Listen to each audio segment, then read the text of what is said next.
Life happens everywhere. Like it never even happened, only happens here. The cleanup and restoration specialists at 1-800-SERVPRO and SERVPRO.com.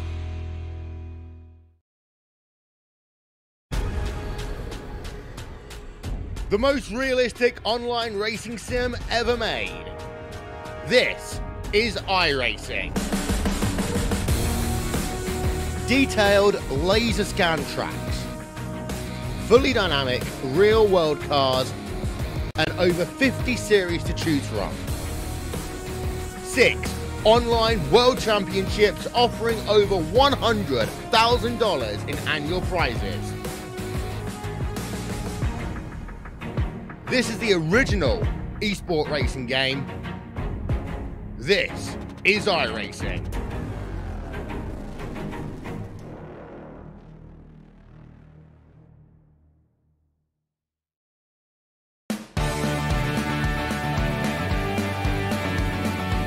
Welcome to Sliced Pizza Bar, where we're passionate about great pizza. All of our food is made fresh daily using only the finest ingredients and techniques. Our chefs put their heart and soul into each pie, and we're sure you'll taste the difference. Located on both the Indian Rocks and Madeira beaches, chances are we're right around the corner for your next pizza night or dinner date. Come give us a try and experience the slice difference.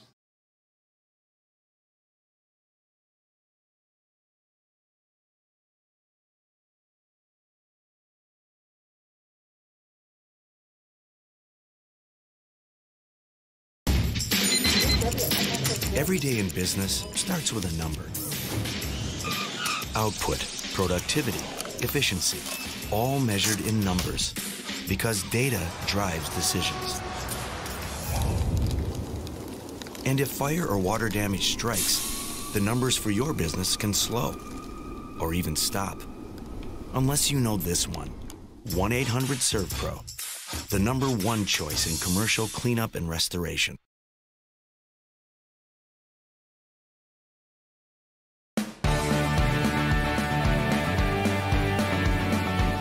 Welcome to Sliced Pizza Bar, where we're passionate about great pizza. All of our food is made fresh daily using only the finest ingredients and techniques. Our chefs put their heart and soul into each pie, and we're sure you'll taste the difference. Located on both the Indian Rocks and Madeira beaches, chances are we're right around the corner for your next pizza night or dinner date. Come give us a try and experience the slice difference.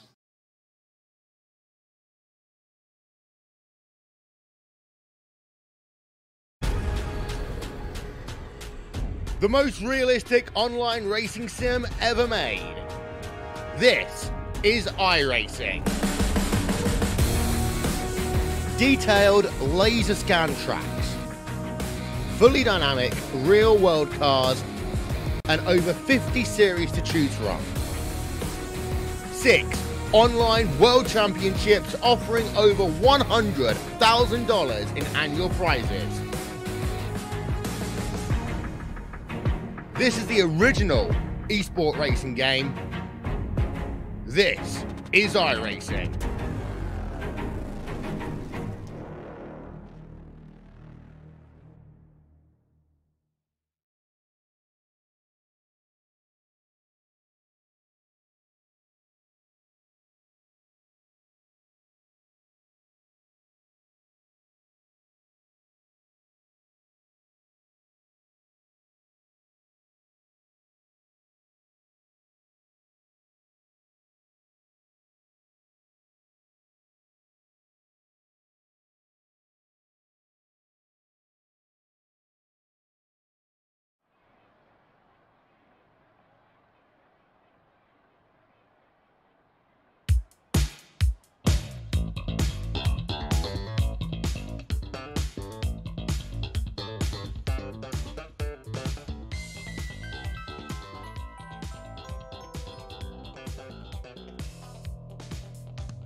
Hello everyone, welcome to Live G3YT, tonight's broadcast of the American Sim Racing Series Hacksaw PC's Premier Cup Series. We're live from the Charlotte Roval for 125 miles. It's round 9 of the SERVPRO Wheelman Showdown, and it is also the final race in the round of 12 here in the Hacksaw PC's Premier Cup Series playoffs. I'm Peter Short, and joining me in the booth alongside me is Greg Ranson. Greg, we're going to have a lot of fun here on the 17-turn Roval, twisting left and right. What are your thoughts about this racetrack, Greg? Looking forward to this one, Peter. A twisty, windy, relatively new course to ASRS and iRacing in general. The Roval has really taken off in popularity since its introduction to the NASCAR world back in 2018, and it has become a staple on just about every schedule that is iRacing in the Cup cars. The Roval has become a staple of that. We're turning left, we're turning right, but we are still in the heart of NASCAR country, Charlotte, North Carolina, at the famous Charlotte Motor Speedway. The Roval layout, 17 corners, like you mentioned earlier, Peter, and it is not only that, it is, again, the final race of the round of 12. 4 drivers after tonight, their championship hopes are done. Yeah, and you can see the point standings right there. We're looking at that red line down there separating Michael Krobach and Jason Stewart. Greg Evans, John Jenkins, they've already qualified. They're already in. But the big story coming into tonight is 7th through 10th. Jimmy McKee running in 7th place. He's just 9 points above Michael Krobach, who sits on the cut line with Jason Stewart. Adam Jersky just 1 point behind that cut line. And then we have Christopher Bouchard, who's been very quick here in this practice session. Second fastest around this racetrack. He has to win to guarantee himself a spot in the round of 8. He's trying to play a little bit of spoiler action here tonight and try and pole vault himself up there, because really for him here tonight, Greg, it's winning you're in, checkers or wreckers for the number 50 machine here tonight. Absolutely has to get it done here tonight, Peter. Does Christopher Bouchard, and he's off to a good start, second on the final practice charts. But last week, we went to Richmond Raceway in Virginia, and these were the results. It was John Jenkins stealing the win from out from under Greg Evans, leading the most laps, and John Jenkins punching his ticket into the round of 8 with that win. Greg Evans, Will Worsler, Tyler Seville, Brian Yazik, who's had a great first round of the playoffs with top 5s in both finishes. To round out the top 5, you see there Alan Young, Craig Stykes, Tanner Sharp, Jimmy McKee, and Cody Spiker rounding out the top 10. And Peter, we talked about it a moment ago. For Jimmy McKee, who's still, he's in the good right now, but is still in that battle for the playoff spots. How big was that top 10 for him last night?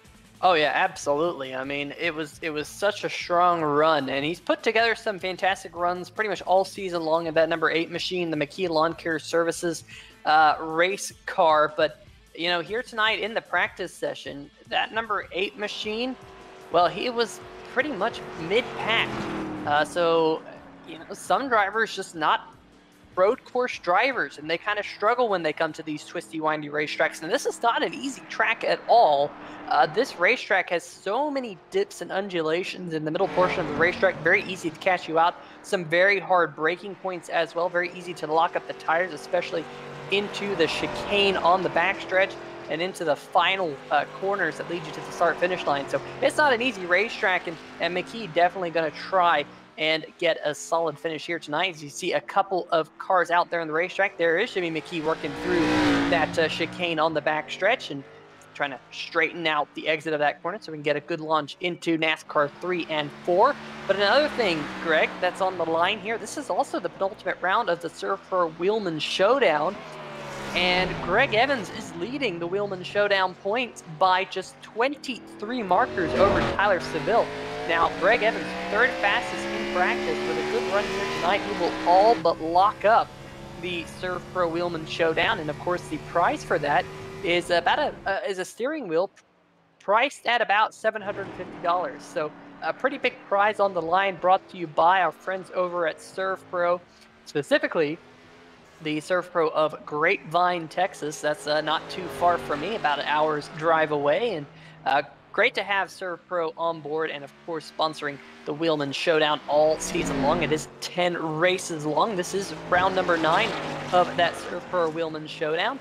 And we'll have to find out who will go to victory lane in round number 9 here tonight. There is Christopher Bouchard, and like we mentioned, Greg, he is going to have to throw a little bit of a Hail Mary here tonight. He really needs needs to get himself to victory lane to get into the round of 8, which we'll have next week, kicking off with the night race at Bristol.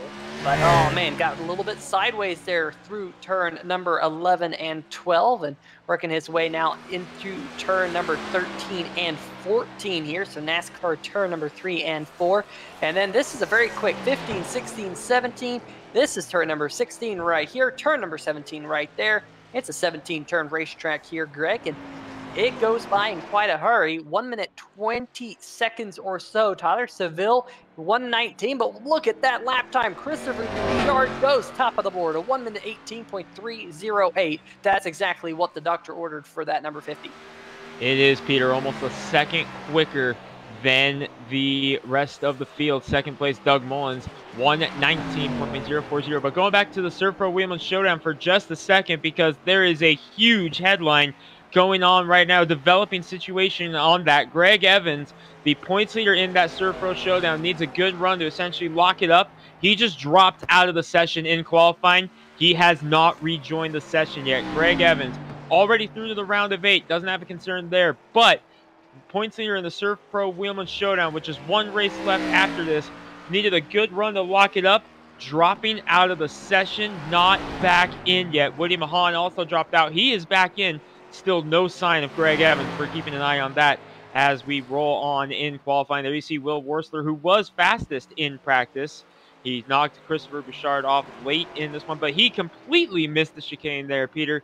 So that's going to nullify lap number 1 completely, as he is going to have to reset. There's Adam Jersky, Beef Jersky's Cheesecake, number 69. He's rolling out. He was up in the top 5 earlier today here, Peter. So keep your eyes on the 69 of Jersky to perhaps play a dark horse in this one. Remember, he is also in that playoff bubble. He's on the outside looking in, just 1 point between the tie between Stewart and McKee for that final playoff spot. Excuse me, not Stewart and McKee, but a tie between Krobach and Stewart. Yeah, absolutely. That number 69 machine needs a strong run here tonight, but we've only had 11 cars qualify here, Greg. And of course, iRacing on road courses, if you go off track, if you scrape the wall, anything like that, Adam Jersky goes for a spin in turn number 11. And that goes back to what I was talking about. This is a tough racetrack. We've only had 12 drivers now take time that iRacing has actually counted towards qualifying, because of how difficult this racetrack is. Very easy to go off the racetrack, very easy to clip the wall, very easy to do something that will get your lap time invalidated. And we've seen that come out and capture some of these drivers. Look at John Jenkins in the number 7 machine, the winner from Richmond 2 weeks ago here. We did have a week off for week number 14. Usually they take a week 13 break in iRacing just to see how the new iRacing build goes and the setups and all that stuff. But it was week 14 this year, so they just decided to take a week off and regroup with all of the changes that happened in iRacing. There were some pretty big ones that happened, including the addition of the Nashville Fairgrounds. And I know league owner and organizer Jim is very excited to have the Nashville Fairgrounds finally added to iRacing so they can do the American Sim Racing Series All-American 400 with the super late models here in just a couple months. So great additions to the iRacing service. Of course, also adding the Corvette, a new Dallara LMP2. Definitely a lot for everyone here in iRacing. But there is the number 24 machine of Alan Young, and he's going to put himself in the 8th position. Comes into tonight's 6th place in points.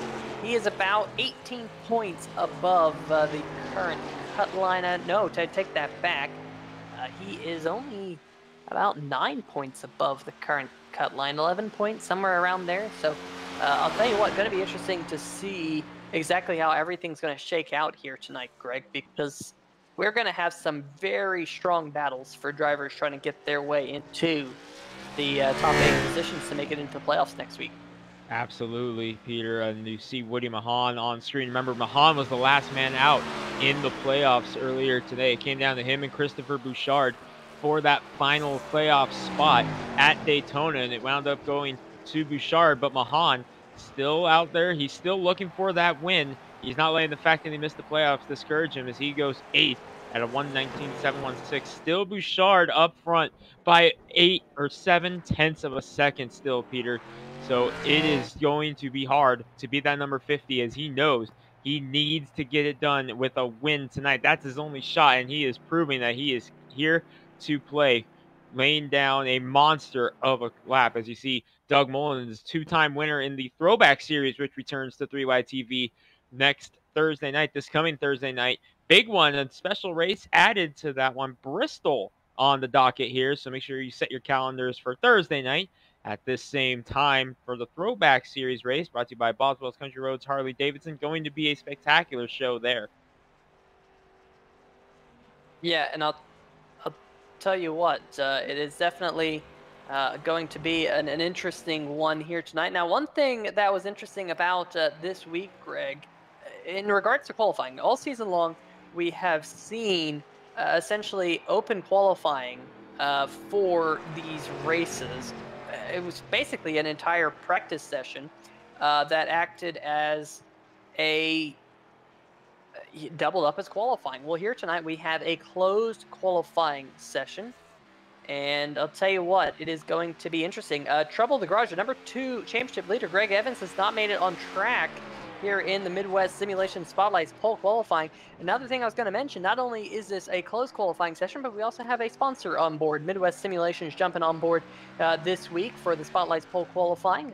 I got to say, you know, pretty great to see Spotlights jumping on board. Of course, they have been sponsoring the number 72 of Michael Krobach all season long, and Midwest Simulations also sponsoring the Loud Pedal Motorsports team. So make sure you go check them out. Definitely a handy tool if you are an iRacer yourself, and definitely something you are, at least something that I want to pick up. Definitely a very cool product. So go check out the Midwest Simulation Spotlights here. But qualifying wrapping up here, Greg, and it looks like Bouchard, looks like he's going to start right where he wants to, starting up there on that front row on the pole. Will Worcester looks like he's going to be second, Mullins in third, Digby fourth, and Yazik in fifth. So a very strong qualifying run for the number 50 of Bouchard, and he's going to be tonight's Midwest Simulation Spotlights pole award winner. And you see the cars making their way to the grid, and we are keeping an eye on it still. No sign of Greg Evans. If he does not make it in before they're gridded, it is going to be trouble for him because he will miss this race. He has about 30 or 90 seconds to get his car back off the trailer. Otherwise, he's in trouble. So, Peter, while we wait to see what that happens, let's take everyone through the rest of the starting lineup. Absolutely. Starting on the pole, like we mentioned, the number 50 of Christopher Bouchard has to win to get into the round of 8 here next week. Starting on the outside of the front row, the number 29 machine with Will Worcester, the Will Worcester Racing Machine himself, going to be starting up there at the front. His teammate Doug Mullins in the number 18 machine will be starting on the inside of row number 2, while AJ Digby, who works very closely with the Will Worcester Racing team, he'll be starting on the outside of row number 2. Inside of row number 3, the number 55 machine of Ryan Yazik, HPP Simulations on the hood of that machine. And to his outside, Tyler Seville, who must be licking his chops at this point because he comes into tonight second place in the SERVPRO Wheelman Showdown points, just 23 markers back behind Greg Evans, and Greg Evans still has yet to present his machine. We'll keep an eye on that as tonight goes on. Starting on the inside of row number 4, Michael Krobach in the number 72 HVPSimulation.com board. To the outside, we got the Mahan Speed Laboratories, number 84 of Woody Mahan. Rounding out your top 10, the Young Gun Creations, number 24 machine of Alan Young. And to his outside, the McKee Lawn Care Services, number 8 of Jimmy McKee there, Greg. Kelsey Rogers is going to roll off in the 11th spot. Time is up. We are getting ready to roll. Greg Evans does not present for the grid. Greg Evans will not compete in tonight's race. That is huge moving forward, Peter. Jason Stewart rolling off in the 12th position in car number 1, tied with Michael Krobach for the final playoff spot entering tonight to go through to the round of 8. You've got Sam Crow in the number 5 with Cody Spiker making up row number 7. Troy Haight making his first start of the playoffs. He was in the playoffs. Unfortunately, don't know if he can punch his ticket in. I think he's another one who needs to win a race. He needs to win tonight after missing a couple races in the number 15 P&A Water Filters Chevy. He rolls off 15th. John Jenkins, last week's winner at Richmond, he is into the round of 8, so he can afford to take some gambles. He rolls off 16th. Mark Myers, Richard Stallings, Tim Knott, the final drivers who posted the qualifying times. First car to not post time was Adam Jersky in the number 69. In 21st position, we have the number 39 machine, Mark Cohn. Greg Evans, who is not out there on the racetrack, was given the 22nd position, but like I said, not out there right now. Starting on the inside of row number 12, Lee Staples. Ty Hester will move up one spot on the outside of row number 12. You move up to row 11 due to Greg Evans not starting. Then you have Jordan Harnish, Michael Whiting a little bit further back, and that is going to do it for your 26-car field here tonight. 25 cars due to Greg Evans here not starting. But the big question here, Greg, and to answer one thing there while you were going through your positions is Troy Haight actually cannot punch a ticket in. He cannot punch a ticket in by winning because he didn't start the first 2 rounds of the playoff. The rule is you have to start every round of the playoff. Now, I do believe that Greg Evans has more than enough points. So he even if he doesn't punch his ticket in by wins because he doesn't start this race tonight, because that is a rule. You have to start the race in order to punch your ticket in via wins. He has a big enough gap. He's 64 points over Michael Krobach right now. You can only get about 45 points or so in a race, I believe, with all the bonus points and all that stuff. So I don't think that there's any way that Greg Evans is in danger of falling out of the playoffs, which would be an absolute disaster for him. But I think the biggest question is going to be the SERVPRO Wheelman Showdown. I mean, Tyler Seville in the number 11 machine, he's now in prime position to take the lead of that championship within a championship. And Peter, remember, Seville also in the playoffs, so Seville really has a shot to make some serious damage here with a win tonight, which would be his 3rd win of the season. Could take the lead in the Wheelman Showdown and punch a ticket to the round of 8. But we're coming to green here. Christopher Bouchard and Will Worsler making up the front row. For Bouchard, it's must win. Here we go. We're green here at the Charlotte Roval. Yeah, Bouchard got a really good jump coming out of turn number 17, but here he is hard on the binders down into turn number 1. They get things sorted out up at the front. The first side-by-side battle a little bit further back between Brian Yazik and the number 11 machine of Tyler Seville. Looks like they get that battle sorted out. Seville going to stay in the 6th position for now, but back behind then you have the 72 of Krobach. Got to keep our eyes on Krobach here tonight, Greg, because that 72 machine, he's that bubble driver. He's right on that red line, and especially with Christopher Bouchard leading the race, that red line could move up if Bouchard punches his ticket in via a win. Of course, Bouchard's right where he wants to be, and he's already stretching out a little bit of a gap here in the early going. Remember, Peter, going back to Krobach for a moment in the number 72, remember how big was that opener at Darlington? In 3rd on the final lap at Darlington, gets collected in an incident, drops him well outside the top 15. Now he's in a tie for the final playoff spot. If that race had not ended that way for Krobach, if he had made it back to the checkered in 3rd place, this is an entirely different scenario for him right now. That is huge looking back 2 weeks ago at Darlington. And I talked to Christopher Bouchard recently. I said, man, how are you going to get into the final round of the playoffs? And he said, I'm going to go out to Charlotte Motor Speedway. I'm going to go on the Roval. I'm going to put in lots of practice time. This number 50 machine has been putting in many practice laps over the last 2 weeks to be where he is today. He's got himself already up to about a 2-second lead over Will Worsler. Not 100% sure why the gap says 4 minutes and 25 seconds. It's not that big yet, folks. But definitely up to about 2 seconds right now between your front two. So great job here in the early going by Christopher Bouchard in that number 50 machine. Then you find the number 29 machine of Will Worsler, the number 18 of Mullins back behind him, basically right where they qualified. Then Mullins, then Digby, then Yazik. Really, your top 10. I don't think your top 10 even have had any positions change here tonight yet, Greg. as I say that, Woody Mahan in the number 84 machine looks like he's lost a couple positions. He's dropped now down to the 10th position. Alan Young and Jimmy McKee moving up into 8th and 9th respectively. The wrong hotkey push there, sorry about that. But Alan Young taking to the outside of Jimmy McKee. No, Krobach right now. Remember, McKee, he's just a couple points to the good in that playoff boundary as well, so he needs as many positions as he can get. Alan Young, pretty solid right now in that number 24. Two very good playoff races to start it off at Darlington and Richmond, so getting himself in a position that he could just try to focus on running a clean race here tonight at the Roval. For those two around him, Krobach and McKee, they got to be up on the wheel and going for it the whole time. Checking in on the other driver in that tie for the final playoff spot, we got Jason Stewart back in 12th right now. He's where he started in the Dirty Bird Sim Racing number 1 Toyota. He's tracking down John Jenkins. There he is in the number 1, kind of just riding right now, settling things down. Still early, only lap 3 of 55 here tonight.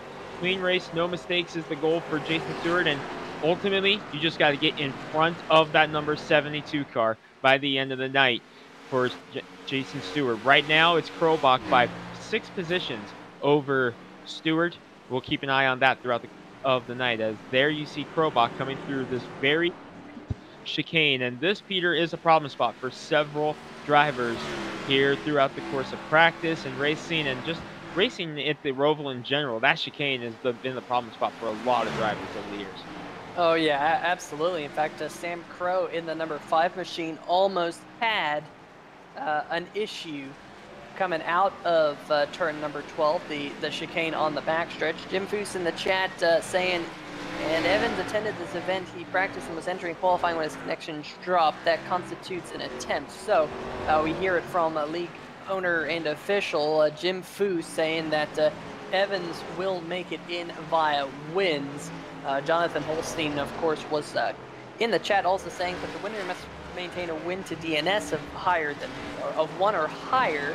But I don't think it was going to matter anyway, because Evans had that big point advantage that we talked about anyways. So I think I'll tell you what, it definitely is more interesting, in my opinion, for the SERVPRO Wheelman Showdown. Of course, tonight, the penultimate round of the SERVPRO Wheelman Showdown that we've been following all season long.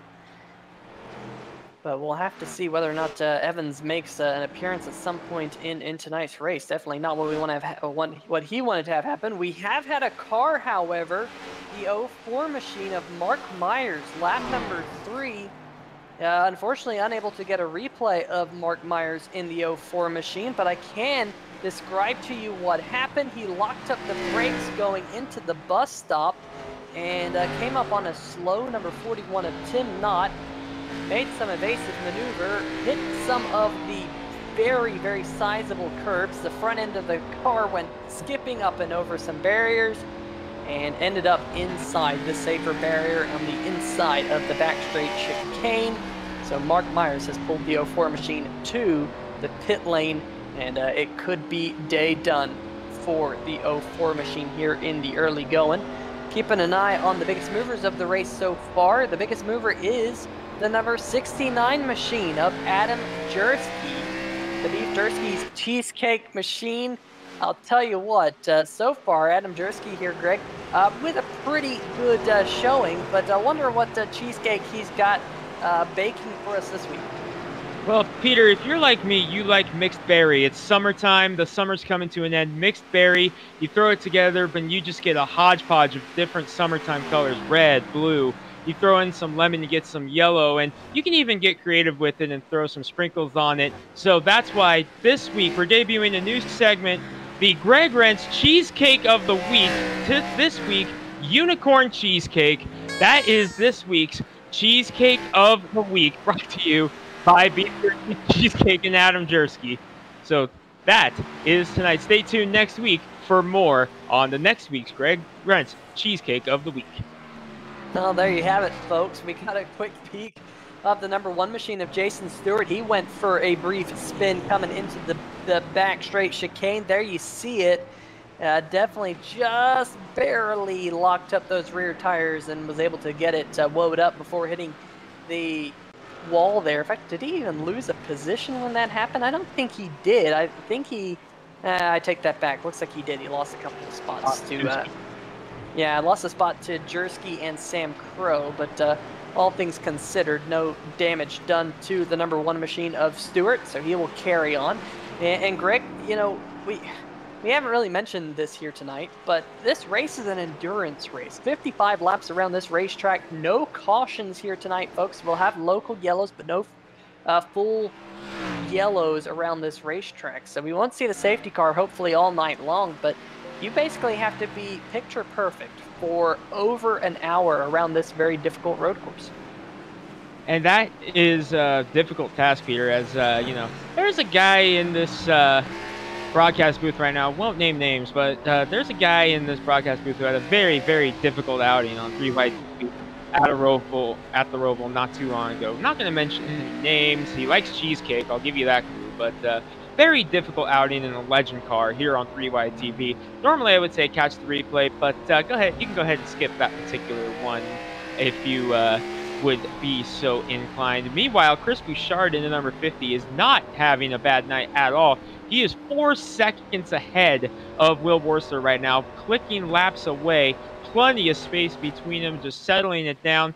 He's already almost halfway through the field when it comes to lap traffic, but there is a battle brewing for second right now between Will Worsler and Doug Mullins. Yeah, and actually I want to go back and see if we can get a replay of the battle for the 4th position at the start-finish line. AJ Digby and the 55 machine of Brian Yazik were in a heated battle, and the 4th position changed hands. So we'll see if we can see Yazik getting past AJ Digby here. It was a fantastic side-by-side battle. We were focused on the battle for second, but the battle for 4th also brewed, and Yazik started to skip away here. So there's AJ, oh, this is back live. As you can see, AJ Digby and that number 14 machine skipping over the curbs, but definitely AJ Digby and that number 14 machine now starting to lose just a little bit of ground of Brian Yazik, who just made that pass for that position. Unable to get a replay for you here on 3Y TV, but now we'll start to see Tyler Seville close in on the back bumper of AJ Digby and the number 14 machine. But Greg, let's see what's going on in the chat right now as this race calms down just a little bit. Who we got over there? Greg Evans says, heard a few guys had an issue, just couldn't get back in time. That's a tough break there, Greg. Hope to see you back on track next week at Bristol. Nikki Worsler rooting on Will Worsler, Tyler Seville, AJ Digby, Aunt Kathy. I think Aunt Kathy remembers that race that we broadcast here on 3Y TV, where that certain driver whose name rhymes with Greg Gents had some issues. Craig Stykes in the chat as well. Welcome to the retirement home. Greg, come play checkers with me. So definitely a little bit of banter there in the chat here tonight. Madge Brown, Jonathan Holstein as well. So definitely very, very cool. It's going to be interesting, though, to see how this all plays out, though, here. And based on how they run, we're getting word that someone, Mr. Jim Foose, has done the math, and as they run, because the 50 of Bouchard is leading and would punch his way in on a win, it actually looks like Michael Krobach would be on the outside looking in. So definitely, man, very interesting to see how this is all going to shake out at the end of tonight. But Greg, we still have a long way to go. 47 laps to go, to be exact. Long way to go, and the problem here, Peter, road course equals no caution. So yes, this race is going to click away off very quickly, but if you find yourself in trouble, kind of like Jason Stewart did earlier, guys like Mark Myers and Cody Spiker have, they don't get a chance to bunch the field back together under caution here. It is very difficult for these guys to make ground up when they make it up, as that guy Craig Jens learned back at the Roval a few months ago. It is very difficult to make up time. I think that guy wound up just getting mad and just parking the car early in that race. I don't know who that was, but sounds like he doesn't know how to drive road course. I'll tell you who does know how to get around road courses, though. Doug Mullins in the number 18 machine just got past the number 29 machine of Will Worsler. It happened this time 1 lap ago. Will Worsler had a little bit of trouble coming out of turn number 17. That's the final turn to the start-finish line. Doug Mullins was able to get by, and now we're starting to see a little bit of a battle brewing for the 3rd position. Brian Yazik definitely closing in on the number 29 machine of Will Worsler. Last time by, Christopher Bouchard, Doug Mullins. Mullins actually about a second faster than Bouchard. So Mullins here starting to turn up the wick. We'll have to see whether or not he can keep up that pace, but the race lead was up above 5.5 seconds. Now it's down to 4.2 seconds. Definitely something to keep an eye on as this run continues. Let's see if we can go on board with the number 17 machine. Richard Stallings right here. He's looking out front at the 39 SimLab machine of Mark Conan. In front of him is the P&N Water Filters number 28 of Troy Haight. Great to see Troy back in the field here tonight, working his way now through the infield section. It looks like Troy Haight's just going to lay over here, let the 39 and the 17 on by. So good kind of gentlemanly driving there by Troy Haight to say, hey, you guys are faster. It's not my battle here. I'm not really racing for all too much, just out here to have some fun. And oh, Mark Cone almost in the outside wall. That's going to give the number 17 of Stallings a run out of turn number 8, I do believe. This is turn number 9, turn number 10. Turn number 10 is NASCAR turn number 2. And into turn number 11 now here, hard on the brakes. They're going to work their way now into turn number 12, which is this right-hander. Brings you back up onto the NASCAR track. Turn number 13 here, this long left-hander bleeds into turn number 14, which is NASCAR turn number 4. And then you have this little kink right here. This is turn number 15. And then turn number 16 and turn number 17, the final 2 corners. And we're getting word that Jordan Harnish has taken his way to the garage. Yeah, Jordan Harnish taking the Tide Ride throwback that he's still running from Darlington to the garage. We may have a 3YTV replay of this one, Peter, so we're looking back to see if we did get it. There's Harnish in the 32 again, the Tide Ride throwback. Ooh, just slipped there in the corner. Believe that's turn 4. Just nose it into the wall and called it a night. Yeah, that is turn number 4. Definitely Jordan Harnish having a little bit of a struggle there. Looks like Cody Spiker in the number 19 machine.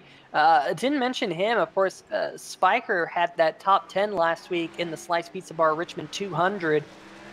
Definitely not able to back that up this week. He's also taken the number 19 Snap-on machine to the garage. But we are on board with the number 13 machine of Brian Yazik, working its way through turn number 2 right here, trying to use up as much of the racetrack as possible into turn number 3 here. You drag the brakes to open up the entry into turn number 4. Then you get this little straightaway. Very important to get a strong run out of turn number 4 because the closer you can follow someone through turn number 5, which we just went through, this is turn number 6. The closer you can follow someone behind here really opens up the opportunity to make a move here through turn number 7 and into turn number 8 to get the power down onto the NASCAR track, turn number 9. You can hear that around this racetrack, Greg, it's only a minute and 20 seconds or so for a lap time here. These corners come at you thick and fast. 17 corners. Oh, we just had someone miss the bus stop. That was actually your second place machine, Doug Mullins. He's going to have to take a little bit of a slowdown penalty here to give up the time that he has gained. Looks like he, that's just maybe we can go back just a little bit before, because I think it was the number 18. Yeah, it was indeed Doug Mullins who had who slipped through. Here we go. This will show you exactly what happened. A little bit too late on the brakes. Went for the first apex, locked it up, and just missed those sausage curbs, so to speak. So Mullins, he's now 5.5 seconds back. So we had said that he was gaining a little bit on Christopher Bouchard, but due to that slowdown penalty that he just had to partake in, he's now back to 5.5 seconds behind your race leader. So Bouchard still holding on to a healthy lead, but this is the battle for the 3rd position out there on the racetrack. What a great battle this is. Yeah, outstanding battle between Worsler and Yazik. And remember, Brian Yazik still paying tribute, Peter, as is the rest of Loud Pellet Motorsports. to Bryce Whitmore. They're paying tribute to their former teammate for the rest of the season. All three of them, Yazik, Mahan, and Krobach, all running former paint schemes, paying tribute to Bryce Whitson, who we lost a few weeks ago, and his former team, Loud Pedal Motorsports, paying tribute to him with these paint schemes the rest of the season. And I gotta say, they look absolutely awesome out there. Yeah, very, very cool for Loud Pebble Motorsports to pay tribute to Bryce Whitson Jr., who passed away a couple of weeks ago. Unfortunately, had a long battle with his illness, and definitely a long-term member of the American Sim Racing Series community, and he will continue to live on in this community.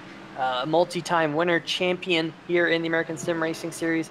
He will definitely be missed amongst competitors and people who've been with the league for quite a long time.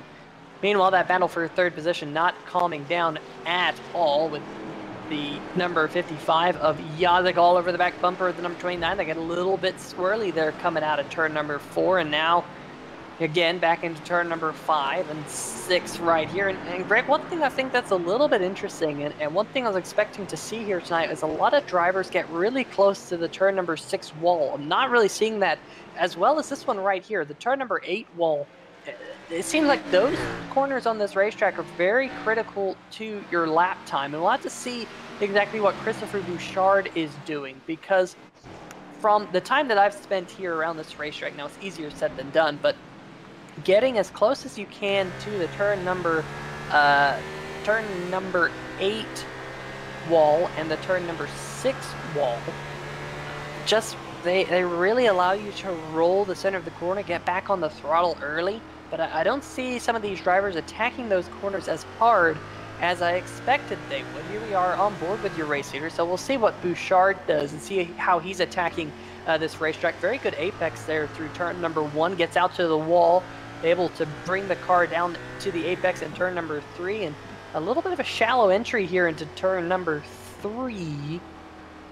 And is able to get it cranked down, hit that apex, straightens out the exit of turn number 4. Now this is the part of the racetrack that I'm talking about. Turn number 5, you want to hit the apex right there. And let's see how tight he gets to the turn number 6. Well, not. At least he hit the rumble strips there, but didn't get as close to the wall as I was thinking he would. Here, see how close he gets to this wall right here. Very close to the wall. There you go. That's what I was talking about. That is one of the keys to your lap time around this racetrack based off of the experience I have here on the Roval. Now, we'll see if we can go back maybe a little bit further back in the pack. What about John Jenkins, the number 7 machine here tonight? That number 7 gains 6th position. Let's see how he hits these corners. So this is one of the drivers who's been able to make up ground running right behind the number 24 machine of Alan Young. Let's see how close he gets to the wall. He gets pretty close to that wall as well. Maybe didn't apex it quite as late as the number 7 machine, so he couldn't get, the number 50 machine. So he couldn't get on the power just as soon, but I'll tell you what, John Jenkins is working his way through the field ever so slowly, but he is doing so, plus 6 positions from the start of the race. Jenkins trying to work his way through the field. Remember, he walked into the playoffs, round of 8, after the win at Richmond. But Peter, I'm watching the lead because Doug Mullins is cutting into the lead of Christopher Bouchard. It is down to 2.5 seconds. It was around 5 just a few laps ago. Doug Mullins is cutting in to the lead of Chris Bouchard. Remember, Doug Mullins, he's not in the playoffs. He has nothing to lose. Chris Bouchard has everything to lose right now as he is trying to punch his ticket to the playoffs. He is in must-win territory, and Doug Mullins is closing in on him right now. So Chris Bouchard still good with a couple of seconds of a lead right now, but that lead has been shrinking gradually over the last few laps.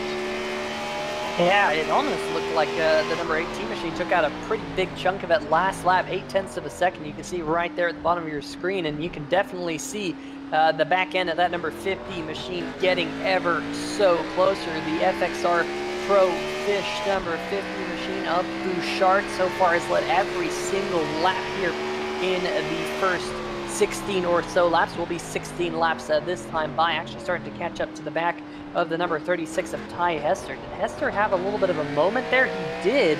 We saw a little bit of a puff of smoke when we were riding on board with these machines right here, and 50 of Bouchard goes wide in turn number 1. Mullins sticks the nose in just a smidgen.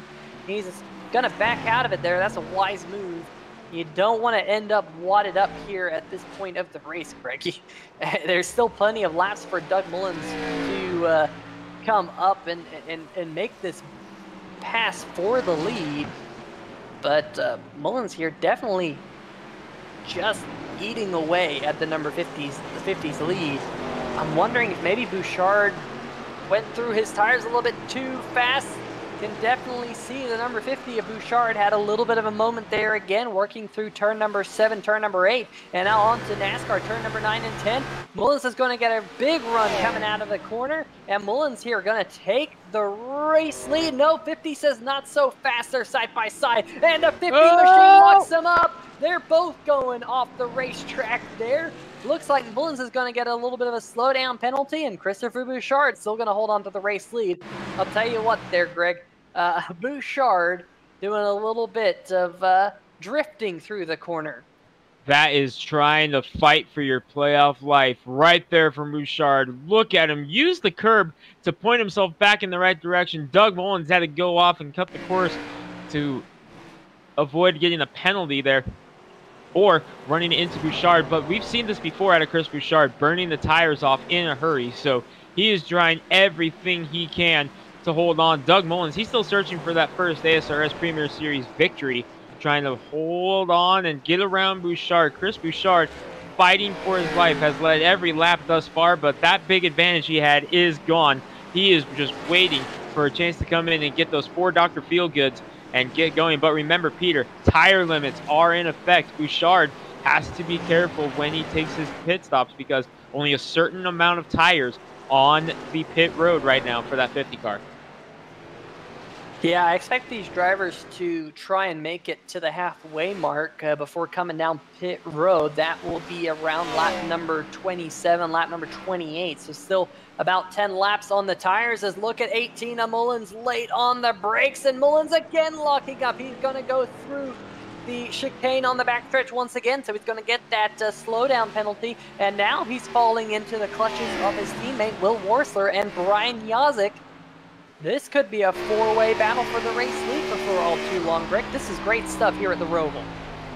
Here comes Worsler, who has been very strong this season. Only 1 win for the leader of Will Worsler Racing on the year, trying to track down his teammate Doug Mullins for the 3rd spot. Remember, these guys are not used to road course. This is only the 3rd road course start of the season, and neither of the previous road course winners are in the field tonight. Nick Curling didn't join the field tonight, and Greg Evans dropped out during qualifying. Still no sign of him 19 laps in. Chris Bouchard getting confirmed. It was the power outage on the 2 of Greg Evans. Talked about that earlier, but Bouchard closing in on lap traffic right now. We will see a first-time winner this season in road course competition. Bouchard, a win at Pocono this season, but some tough luck and a lot of coulda, woulda, shouldas on that number 50 car this year, trying to get that 2nd win of the year and punch his ticket to the round of 8. But Will Worsler Racing, in the form of Doug Mullins and Will Worsler, and Tyler Seville creeping up as well. He's in 5th behind Loudtown Motorsports' Brian Yazik. They're beginning to reel in that 50 car in a hurry. And you know what I really love about this, Greg, is we kind of have the tortoise versus the hare type thing going on. We saw Christopher Bouchard bolt out to an early lead over 5.5 seconds. And now we have a bunch of cars closing in on him, including Mullins, including Worsler, including Yazik, and now Tyler Seville. Over the last 5 laps, the fastest car out there on the racetrack has actually been Tyler Seville in the number 11 machine. His average lap time has been a 1:24.388. You compare that to your race leader, Christopher Bouchard, a lap slower on average over the last 5 laps. You do the math, folks. That is 5 seconds that Tyler Seville has caught up to your race leader. This is some really good battling happening right here at the head of the field. But back in the 6th position, 5 seconds or so behind Tyler Seville is AJ Digby. Then you have a huge gap back to Woody Mahan, who's leading Michael Krobach, Alan Young. Remember, Michael Krobach is one of the drivers sitting on the bubble. If Bouchard wins here tonight, Krobach could be bumped out just based off of the fact that Bouchard punches a ticket via a win. It is definitely, we're not going to know who makes it to the playoffs, Greg, until the final lap here tonight. It is going to be quite the show. These guys here in the American Sim Racing Series know how to basically put us on the edge of our seat all the way to the end, and I think we're lined up for another one here tonight. There's Jimmy McKee Lawn Care Services machine. He's down in 12th, but we have a battle for the race lead. The number 18 machine of Mullins, he's going to try to go around the outside out of NASCAR turn number 4. Bouchard late on the brakes. Now the 18 machine going to have the better line. He thinks better of it, and Hester going out of the way. Ty Hester getting out of the way, saying no thank you. As does Michael Whiting in the number 44. He's saying, nope, I'm letting you guys go. I am not going to mess up the race for the lead. Here's the replay of this battle. Boy, when I saw them coming through here, I was having flashbacks of Jimmy Johnson and Martin Truex Jr. in the first Cup Roval race. That is the only thing that was going through my head. I was like, oh boy. But they did a nice job getting through there. We're back live now as Bouchard is once again fended off Doug Mullins, but I don't know how many more saves those tires have in them. Yeah, and I'm looking at lap times throughout the field. Fastest car last time by was actually AJ Digby down in 6th, so even he's starting to gnaw away at this front battle, as it is definitely a 5-car train out there. One thing I've been noticing, though, Greg, is Christopher Bouchard has a little bit of right side damage, and I'm wondering if that's hurting him, especially on the straightaways. It seems like where the number 18 of Mullins is definitely faster than the 50 of Bouchard. Bouchard gets loose coming out of turn number 12. Now the 18 has the preferred inside line. I don't think there's anything Bouchard can do here. Now we have a new race leader. Number 18, the Douglas, is going to go up to the front. Just a small little mistake. Greg, you mentioned it. How many more saves could Christopher Bouchard's tires have? And I think that just answered that question. Not many at all. He made the save on the car, but could not save the lead. Doug Mullins leads the lap. Here, working number 22, John Jenkins is on pit road in the number 7 at Richmond. He is back out on track now, but he pitted, so keep your eyes on that number 7 car. Richmond winner. He's locked into the next round, so he has room to play around and try different strategies and see what he can get out of it. But as you see right now, Chris Bouchard in that number 50 car trying to hang on now to 2nd place with Will Worsler is there. And you can't blame Bouchard for going out and running away because he is in a must-win situation right now, Peter. He has gotten it into must-win territory and for that number 50. No doubt he's going to be very fast when they change tires. The question here is, can he make it to the same lap these guys do with how shot these tires are? Yeah, watch here on the straightaway, though. Bouchard, it looks like he's a rock on the straightaway. I don't know what it is. I don't know if it's that damage on the right-hand side or what, but let's see if we can go. Oh, contact! The 50 machine is around off the nose of possibly the 29 machine, and Bouchard is going to fall back to 5th. That could be absolutely disastrous for the number 50 of Bouchard here in his championship chase. Got no choice now. He's got to come to pit road here soon, as that just scrubbed off possibly what little life he had left in the tires. There you see it. The contact with Worsler. Bouchard not coming to pit road, though. He's staying out there. He's going to fall into about 5th place right now. So Bouchard 10 seconds back now, and tires are shot. He's in 6th place as AJ Digby was able to get by. So Bouchard 10 seconds back, and the tires shot. We are trying to see what he's got there as the 50 falling back. Remember, Krobach and Stewart were tied coming in. With that happening, that moves Krobach back into the championship position in the playoffs. He is 8th on the charts. Jason Stewart 13th. Still a 5-spot difference right now between the 72 and the 1. Remember, Stewart had that spin earlier. How big is that right now? Yeah, I mean, Stewart's down there in 13th position battling with Jimmy McKee. Remember, McKee wasn't exactly safe. He's running in 12th, but the good news for McKee is he's only running 4 spots behind Michael Krobach. Krobach leading that little battle. Let's see if we can bring up the point standings real fast just to show you how dire of a situation it is for Christopher Bouchard. He's below that red line. He has to win tonight to get into the playoffs. It's win and you're in for Bouchard, but definitely that spin not working to his advantage. Then you find Krobach, Stewart, Jersky, Krobach's winning that battle right now in the 8th position out there on the racetrack. Jersey in 10th right now, a couple of positions back. He has to finish 2 spots above Michael Krobach, I do believe, based off of the tiebreaker. But definitely seems like advantage to Michael Krobach at this present moment in time. How quickly things change, because a couple laps ago, it was in the favor of Christopher Bouchard getting himself into the playoffs. But now, advantage Michael Krobach. So the question now is, when does Bouchard pit? There you see Troy Haight, who made the playoffs but missed the first 2 races. He cannot move on to the next round, so he's just out there running and trying to get himself back into the rhythm of racing. We go on board with Will Forstler, who is in 2nd right now. That's Doug Mullins in front of him, the race leader, trying to pull away from his teammate and car owner Will Forstler right now, as Mullins trying to navigate through. Remember, Peter, Mullins, we talked about it a few laps ago, still looking for that first Cup Series victory, the Hacksaw PC's Premier Series. Still looking for that first win. So we are seeing what happens here with these guys moving forward. Yeah, and I'm looking at average lap times again. Doug Mullins, second fastest car on the racetrack. Tyler Seville, just a little bit faster of the last 5 laps in the number 11 machine. AJ Digby, Brian Yazik, Will Warser, they're all running pretty equal lap times, your new top 5.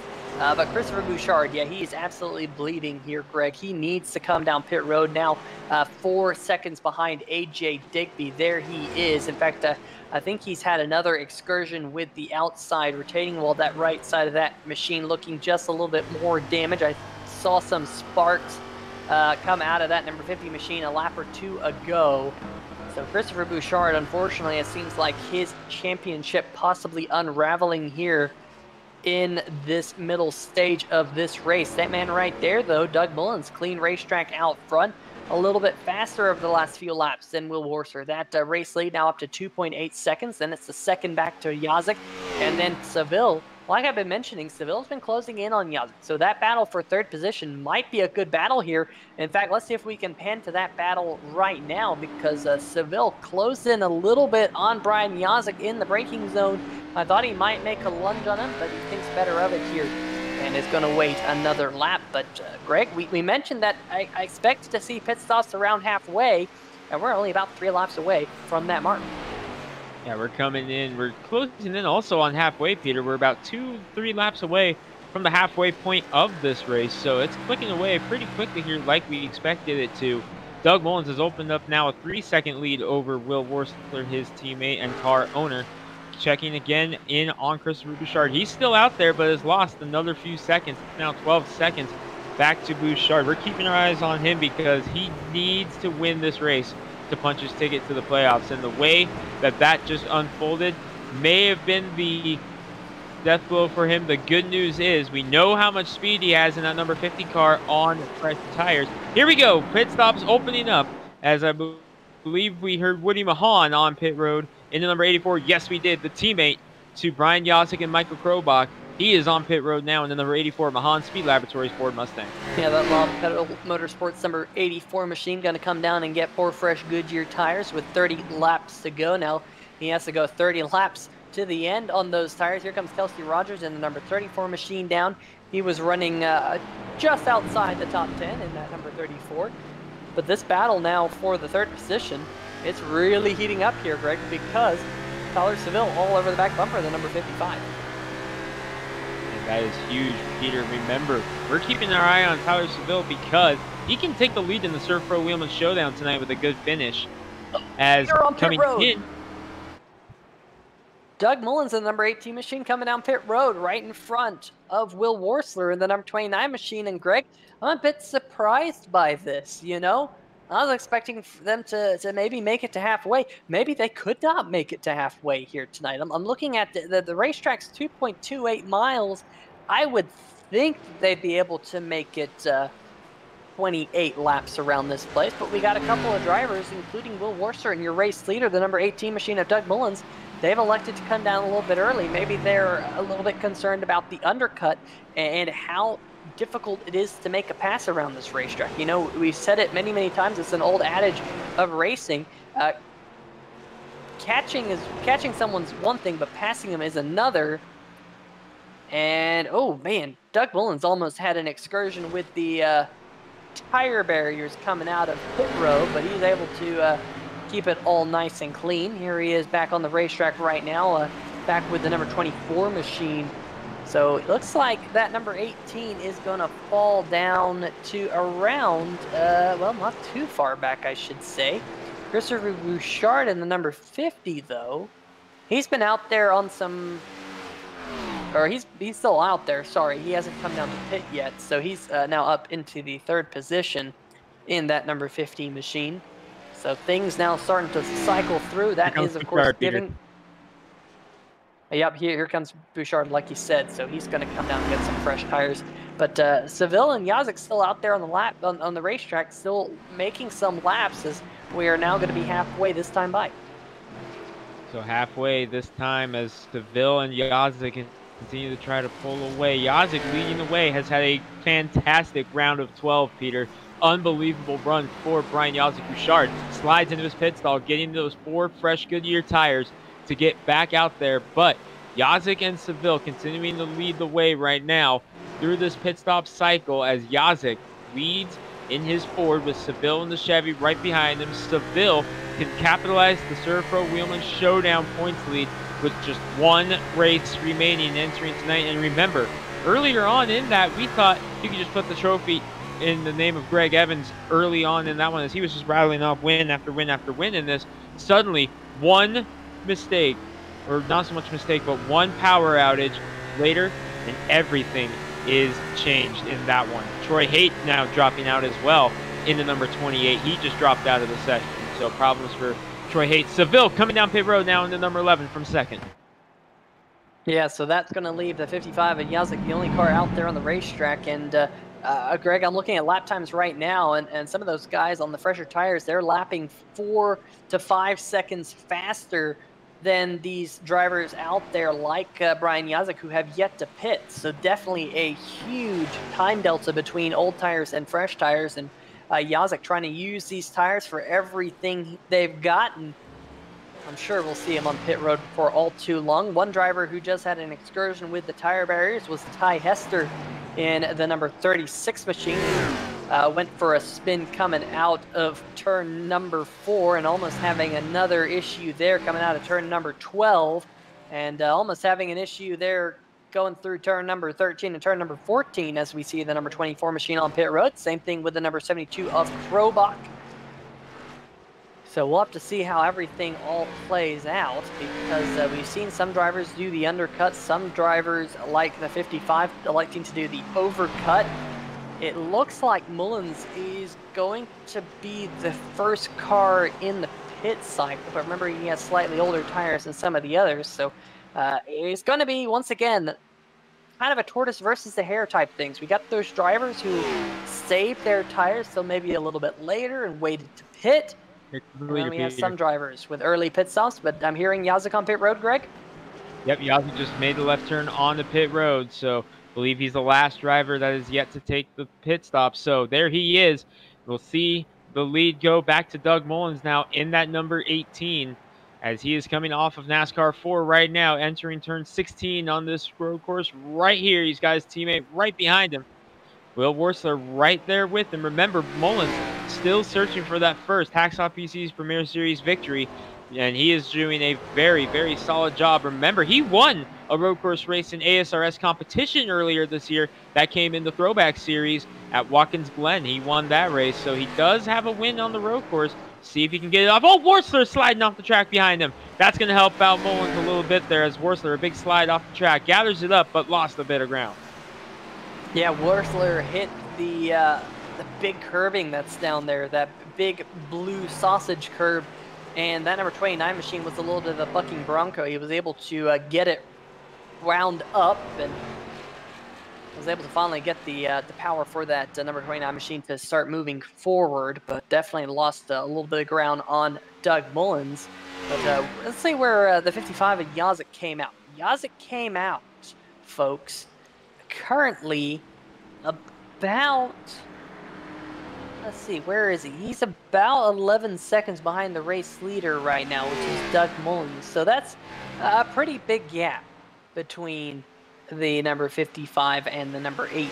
But remember, Yazik's on fresher tires, so can he run them down and make the pass? Gotta say, very gutsy by Yazik there to kind of wait as late as he could to come down pit road, and now he's going to have to pass quite a few cars to get back up to the front if that's what he so wishes before the end of this race. As we ride on board here with Tyler Seville, he's running right behind of AJ Digby in the number 14 machine. Digby almost get into the outside wall coming out of turn number 1.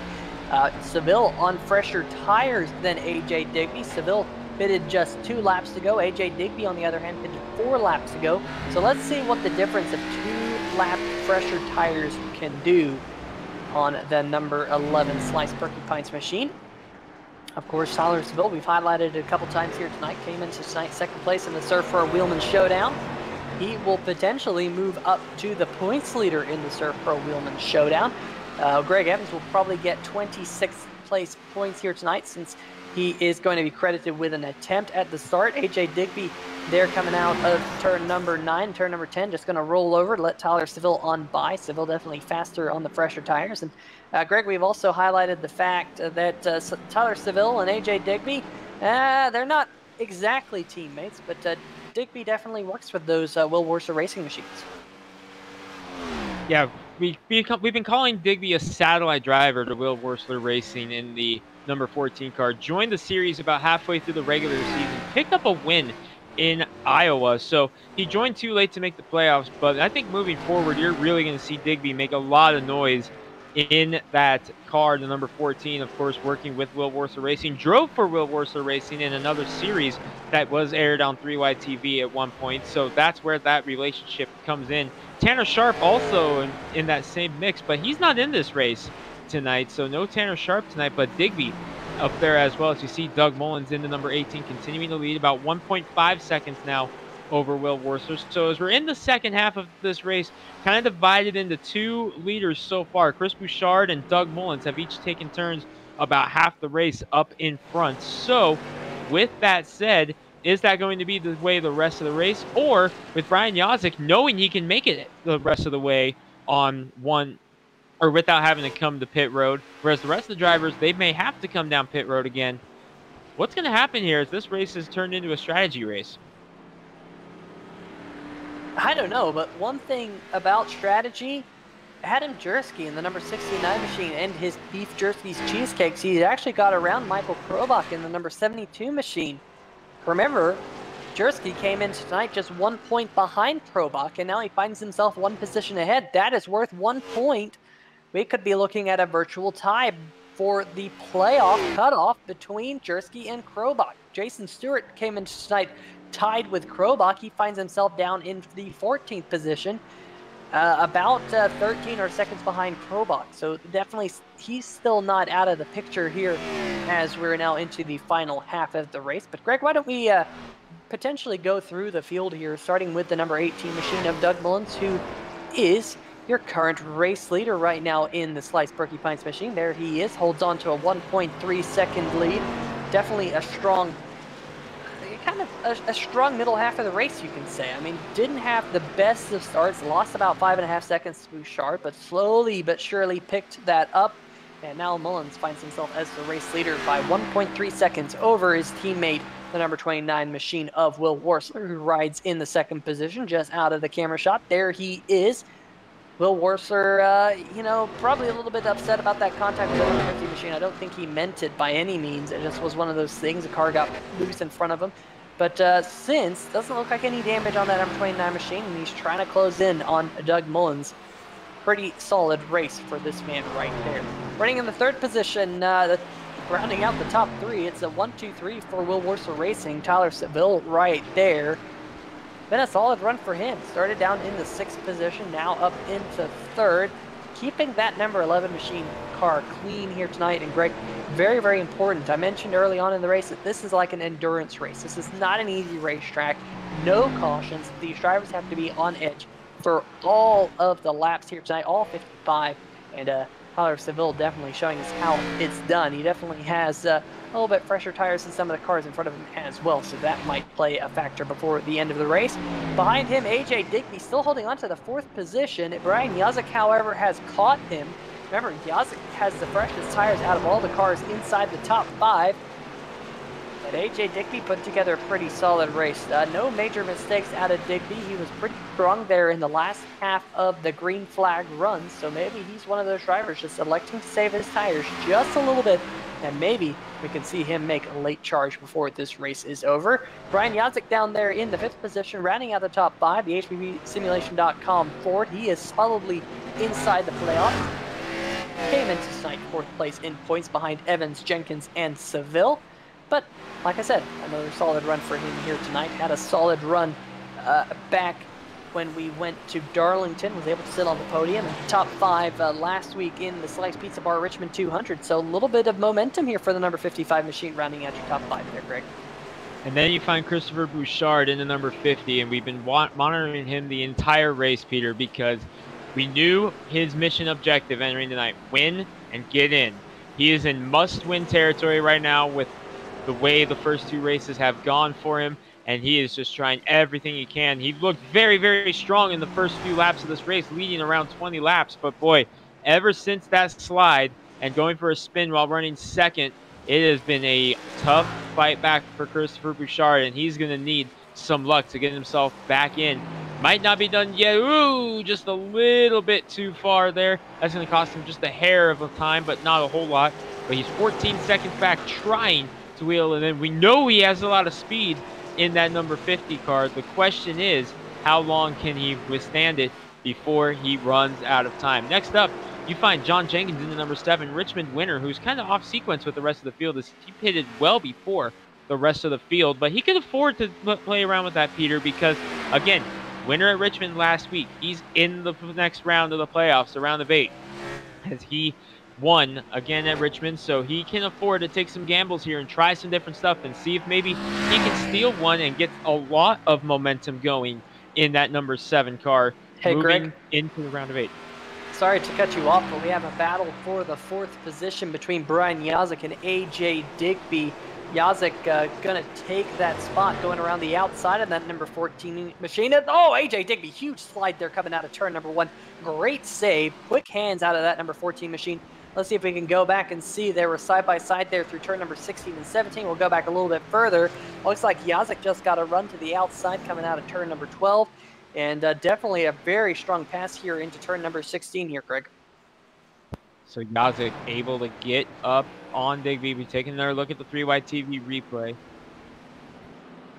Going up through the final turns here, and right there, just that momentum off that final left-hander gets him the spot.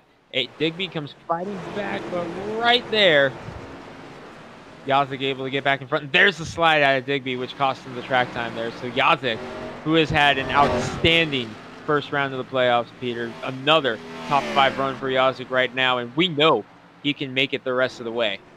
Moving back into our through the field, we'll check in with 8th place, Woody Mahan in the number 84. Remember, he was the last driver out of the playoffs as it came down to him and Bouchard for the final playoff spot. So he's in the spot that he can just play around the rest of the season and just take some gambles and try to steal a victory for Loud Pelham Motorsports. And here he is, running in 8th position, been in the top 10 pretty much all race. A quiet run for Woody Mahan in that black and purple number 84 car.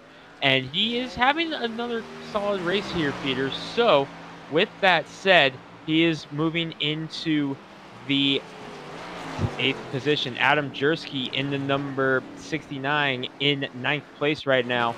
Hanging back in the Beef Jersky Cheesecakes Beef Jersky Cheesecakes Camaro in the number 69. That's the car brought to you by the Greg Rentz Cheesecake of the Week.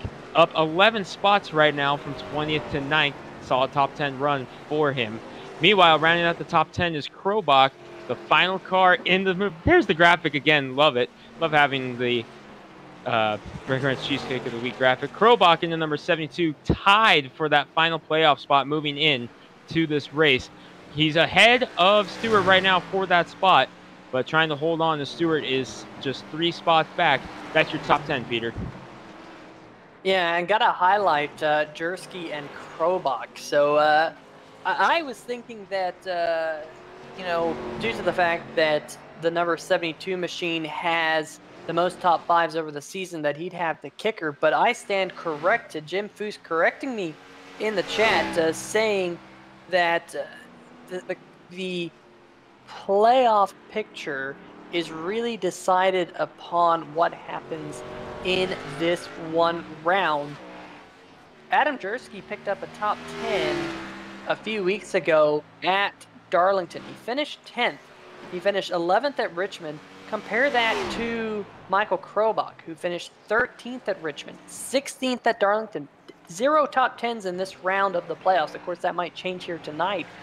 But assuming things are as they stand, I think Adam Jersky might just sneak his way in. Now, there is a playoff point, and Jim Foose mentioned it, that there is a playoff point for an incident-free race here tonight. So Adam Jersky and Michael Krobach, I'm sure they're trying to mind their P's and Q's and not step over the boundary here to see if they can pick up that playoff point, because that could potentially also sway who makes their way into the round of 8 next week at Bristol. I don't know, Greg. This is so close for that final playoff position between Jersky and Krobach.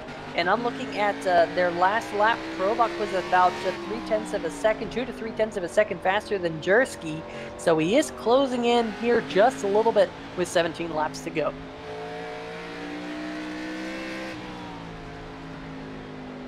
So I'll tell you what, definitely interesting to see here as we round out your top 10. 11th place, the number 8 machine of Jimmy McKee, as we'll continue to go through the field. Battle for second starting to heat up here, however, between Will Worsler and Tyler Seville.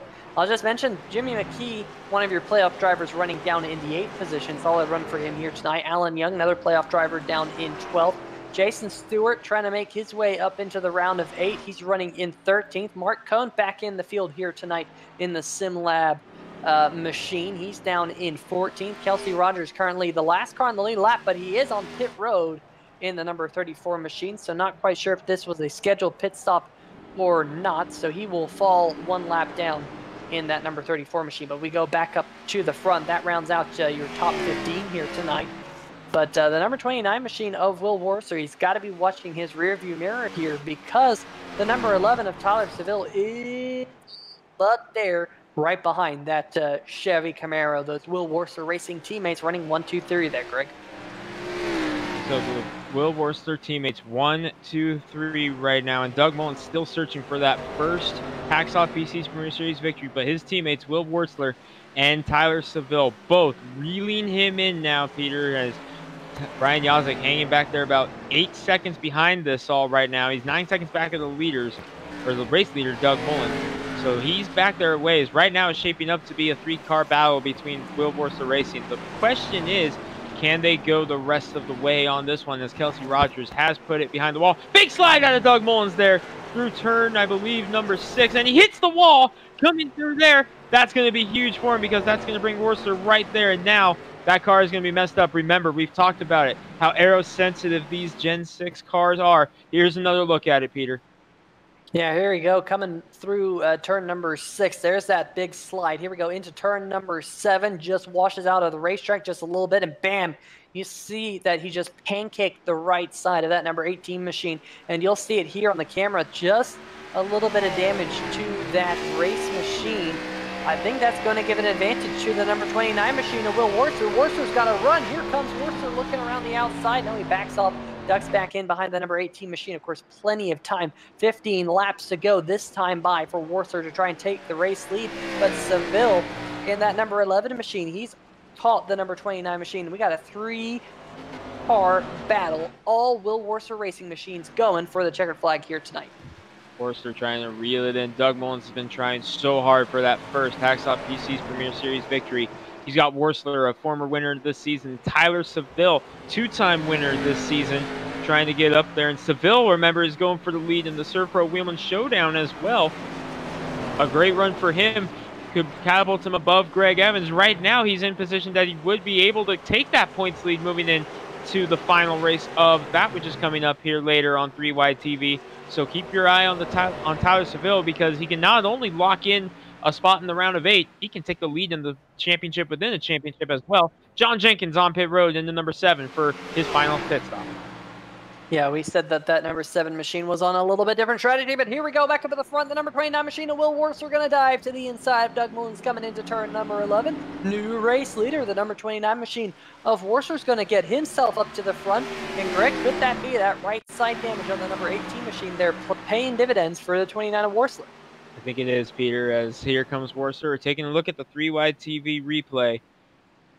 Jumping down into the bus stop, gets the lead. Great job by Worcester there. Doug Mullins hanging out, but yeah, I'm looking at the 18 car right now. I'm a little worried about that right front, which is where he caught the wall there a few laps ago. And there is definitely a scuff on the right front. Worried about him moving forward here.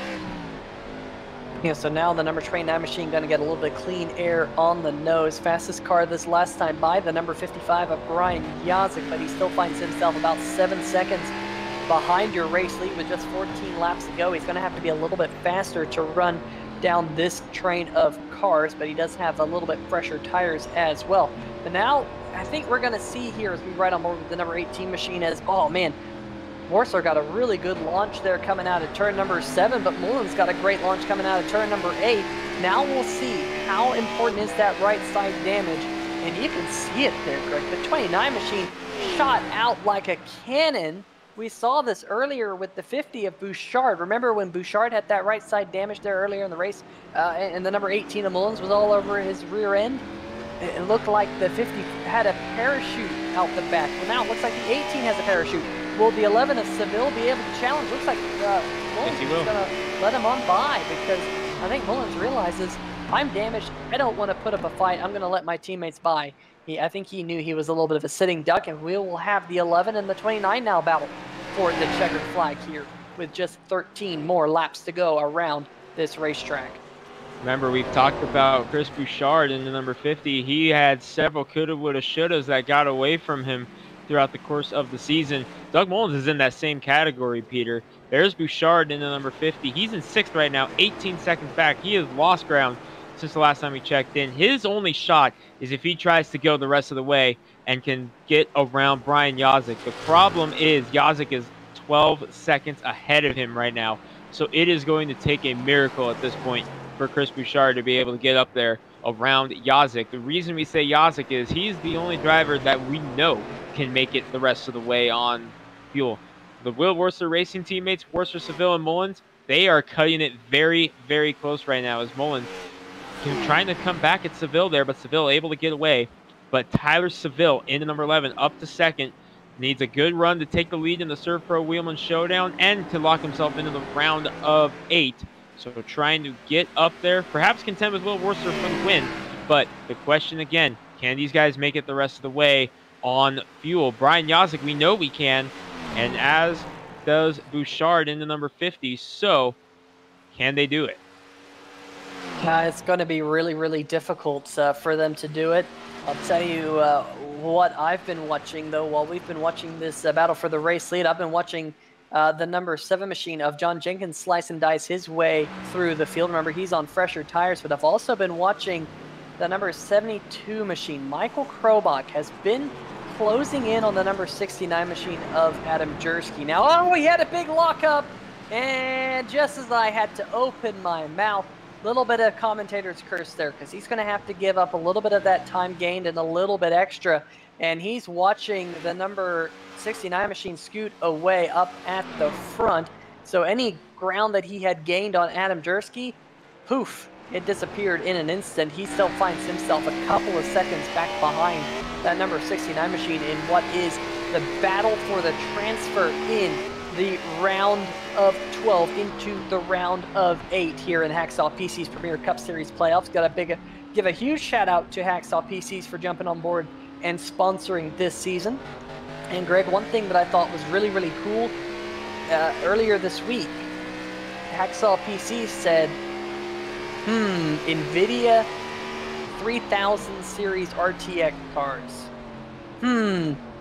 I think the winner of the series is going to get one of those 3000 series cards in their PCs. And I'll tell you what, it is going to be a really, really cool PC that the winner of this series is going to get. But here we go, on board with the number 11 machine of Tyler Seville. He's trying to get one of those Hacksaw PCs for winning the championship, running right behind his teammate of Will Worsler. And oh, Seville ran way wide there coming out of turn number 3, but got a good launch there coming out of turn number 4. This is a really good battle here with just 11 laps to go. Who will get to victory lane here at the Roval? Boy, the way that we're seeing it right now, I got to say Tyler Seville may be setting up for a pass here in the next lap or so. He is all over Will Worsler right now. 2 wins for Seville, 1 for Worsler this season. Doug Mullins is not exactly letting them get away in that number 18 car. He's still lurking about a second and a half back as you look out the back bumper of Worsler right now at Tyler Seville. But boy, the last 3 or 4 laps, Tyler Seville has really been setting up some good runs here. I think he's about to make his move here in the coming laps. Yeah, that 11 machine definitely has been just a little bit quicker than Will Worsler over the last 5 laps. Really not much separating them, but definitely, I believe Seville has slightly fresher tires than Will does, so perhaps that could be important here over the closing stages. I'm still watching the battle for the playoff cutoff between Jersky and Krobach. Jersky really driving as hard as he can, but Krobach has brought it to almost a second. It was up above 2 seconds just a couple of laps ago, so Krobach definitely just a little bit quicker than the number 69 machine. If he can keep it on the racetrack, we've seen Krobach struggle with that here over the last 5 laps. They're going through turn number 11, turn number 12 a little bit more smoothly than what we saw a couple laps ago. That's to say the least. He was hopping over those curbs. So some great battles out here on the racetrack. Very important battles here, Greg. Scattered all throughout as we continue to watch this battle between Worsler and Seville for the race lead right now. We're at 10 laps to go now, and they are 7.8 seconds ahead of Brian Yazik, who is the next driver back after the Worsler 1, 2, 3 right now, as we're on board with Seville again trying to get a run at Will Worsler. Doug Mullins still lurking back there in that number 18 car. Meanwhile, Yazik is pulled away about 7 seconds away from next up Digby, as Bouchard is now falling back as well. So again, it's going to take a miracle for Chris Bouchard at this point. He's just got to go and go and go and just get as much out as he can to try to salvage something here and hope that something happens to our leaders up there. But with just 9 laps to go, this one looks to be shaping up to be a battle between Worsler and Seville, and Worsler was able to put some gap now between him and Seville. Yeah, there's a little bit of breathing room now. As you look at the ticker on the left-hand side of your screen, John Jenkins just got around Woody Mahan. Remember, Jenkins on the fresher tires. But speaking of fresher tires, we've been mentioning that the number 11 machine, slightly fresher tires on that race car than the number 29 machine, and all that breathing room I just talked about, it disappeared in almost an instant. Here's Worsler again trying to get that breathing room back. Good job through turn number 7 and turn number 8 to get a couple of car lengths of advantage between those two. But you can see Seville there in the draft trying to gain as much time on the number 29 machine. But Greg, these two, they're Will Worsler racing machines. I know they won't wreck each other with 9 laps to go, but white flag, it's all bets are off between them. Both are in pretty good spots to move on to the playoffs, even without a win. So that's not a concern with either driver right now. But you definitely want to get your name on that win list once again. Worsler only on there once, and he's another one. So many races have gone, looked like they were going his way, and then something happens late that prevents him from moving on into victory lane there so many times in the season. Sorry to interrupt, but Adam Jersky almost dropped the cheesecake, folks. Let's see if we can go back and see this. We'll see if we can go back and catch a replay coming out of turn number 4, right in the center portion of the racetrack. He had a huge moment as I'm continuing to watch. Look at that. Oh, boy. He was turned towards the wall. And he was able to balance that cheesecake on one hand, get things gathered back up. But that gap between himself and Michael Krobach, it stayed pretty constant as we once again look at tonight's Greg Rance's cheesecake of the race, the unicorn cheesecake. Unicorn cheesecake. You can't drop it, man. That's the cheesecake of the week. You can't do it. Yeah, definitely not dropping a unicorn cheesecake. It might be pulling a unicorn out of something here tonight with trying to get his way into the round of 8 here next week, Bristol Motor Speedway. Great job so far for that number 69 machine. He's right where he needs to be to make it into Bristol Motor Speedway with an outside shot at the Hacksaw PC's trophy at the end of the season. But all in all, Greg, I mean, this has been a stellar race. I mean, we've had a very close battle for the race lead all night long, and we still have that here. We got the storyline that we've been looking forward to, of who makes it into the final round of 8. It's all going to come down to these final 7 laps. So 7 laps to go here at the Charlotte Roval, and lap traffic beginning to fill the windshield of Will Worsler. 2 cars ahead of him here as they go off through this very tricky part of the racetrack. This was the problem spot that a legend driver had earlier in the year. As we see Doug Mullins in 3rd right now. The Breg Gents person? Yeah, that guy, whoever that is. Yeah, I'll tell you what. I think we talked to Breg Gents in the middle of that race at one point because we realized that it wasn't going to get much better for Breg Gents in that race. I'll tell you what. I think he just parked it around halfway through that 35 lap race. I think he had enough. I'll tell you what, a lot of the field, though, not having enough here tonight. Kelsey Rogers in the number 34 machine, however, was the most recent retirement. Looks like he's going to be scored with a 19th place finish here tonight. We have 18 cars still running out there on the racetrack. The last car on the lead lap as of right now is, well, I take that back. Mark Cohn just went 1 lap down, so that puts the number 1 machine of Jason Stewart the last car on the lead lap. Mark Cohn, first car 1 lap down in the 14th position. But this battle for the race lead, it seems like Will Worsler here might have kind of caught a second wind here in the latter stages of this run. He's now up to 1.2 seconds over the number 11, and Seville's starting to fall into the clutches of Doug Mullins once again here, Greg. Do you think Mullins, if he can get past the number 11 machine, do you think possibly he's been saving his tires? Do you think he's got anything for the number 29 machine? Not like that. He's I don't know now. Once again. Seville hit the wall as well, but not as bad as Mullins. But Mullins was able to keep his foot in the gas longer and get right back up to the bumper of Seville. We'll take a look at the replay. Hey, this part of the track is tricky, man. You get that run through here, you come uphill, and all of a sudden you're going downhill. It can trick you right there. Tyler Seville and Doug Mullins both catching the wall. So the Will Worsler teammates kind of having a meeting of the minds there at the wall. So now, how much did that cost Seville and Mullins? It opened up quite the lead now for Will Worsler in the number 29 as they come to 5 laps to go this time by as Worsler through the chicane looking very solid right now in that number 29 car. But again, question is, can they make it the rest of the way? I think they can make it the rest of the way. I mean, we saw the 55 of Yazek. I think he went to 31 laps. That's what Will Worsler and company need to get on this run. I think they can make that pretty easily, especially considering the lap distance. I think they could probably stretch it almost 40 laps here around the racetrack with their fuel usage. But I'm keeping my eye on the number 18 machine of Mullins. He's definitely not backing down. He's no slouch through the corners, but it seems like that damage he has on the right side definitely hurting him on the straightaways. What could have been if it wasn't for the heavy contact he made coming out of turn number 7 with the right side of his machine.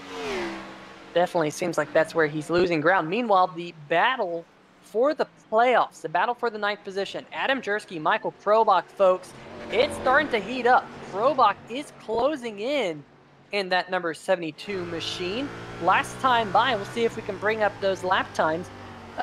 Jersky about 0.6 of a second slower than Krobach. Krobach now has the draft for sure, and he will be able to use that to his advantage here when they get onto the NASCAR portion of the racetrack. That would be turn number 9 and turn number 10 here in just a little bit. And Greg, you can see Krobach's hitting his apexes, and it seems like Jersky might have used up his stuff. He's sliding just a little bit wide, but we only have 4 laps to go to find out who makes it into the next round of the playoffs. Of course, they're trying to reel him in right there. Ooh, big bobble there out of Bouchard as we're on board with him. He is wheeling it and dealing it right now There you see Krobach in the 72 just trying to reel in. Get up there right now. There's Jenkins in the number 7. A nice quiet race. Remember, Jenkins, he could afford to play around in this race and try something different strategy-wise just to see if it worked, because he was already through to the round of 8 as Worsler trying to make his way up through the field. He is leading the way after starting second, and boy, this race was a tale of 2 drivers at the start of the race, Chris Bouchard and Doug Mullins, and suddenly Will Worsler, right place, right time, able to capitalize, just a couple laps away from sealing the deal, and 2 teammates behind him, looking pretty solid for Will Worsler Racing right now. Yeah, and I gotta say, that's probably been the best story of the night. You know, the first half of the race, like you said, dominated by the number 50 and the number 18. Second half of the race, dominated by the number 11 and the number 29 machine. Yes, you can make an argument that that number 18 machine led for a couple of laps after the halfway mark, but he, after getting that damage, slid back and now finds himself, you know, back in the 3rd position, still trying to do something with that damaged race car.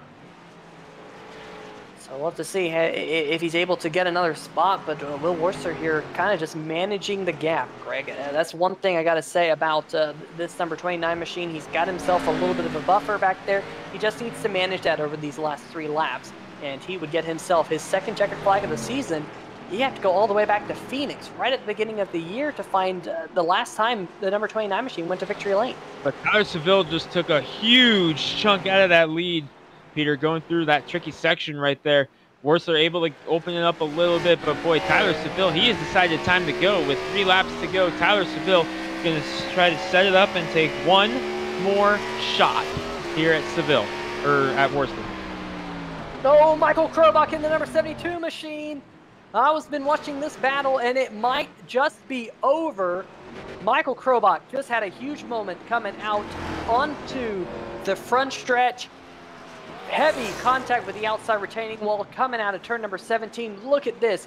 Turn number 16, he got through well, and oh man, just hit that curb in turn number 17. It pole vaulted himself up into the outside retaining wall. Here we go on board with the number 72.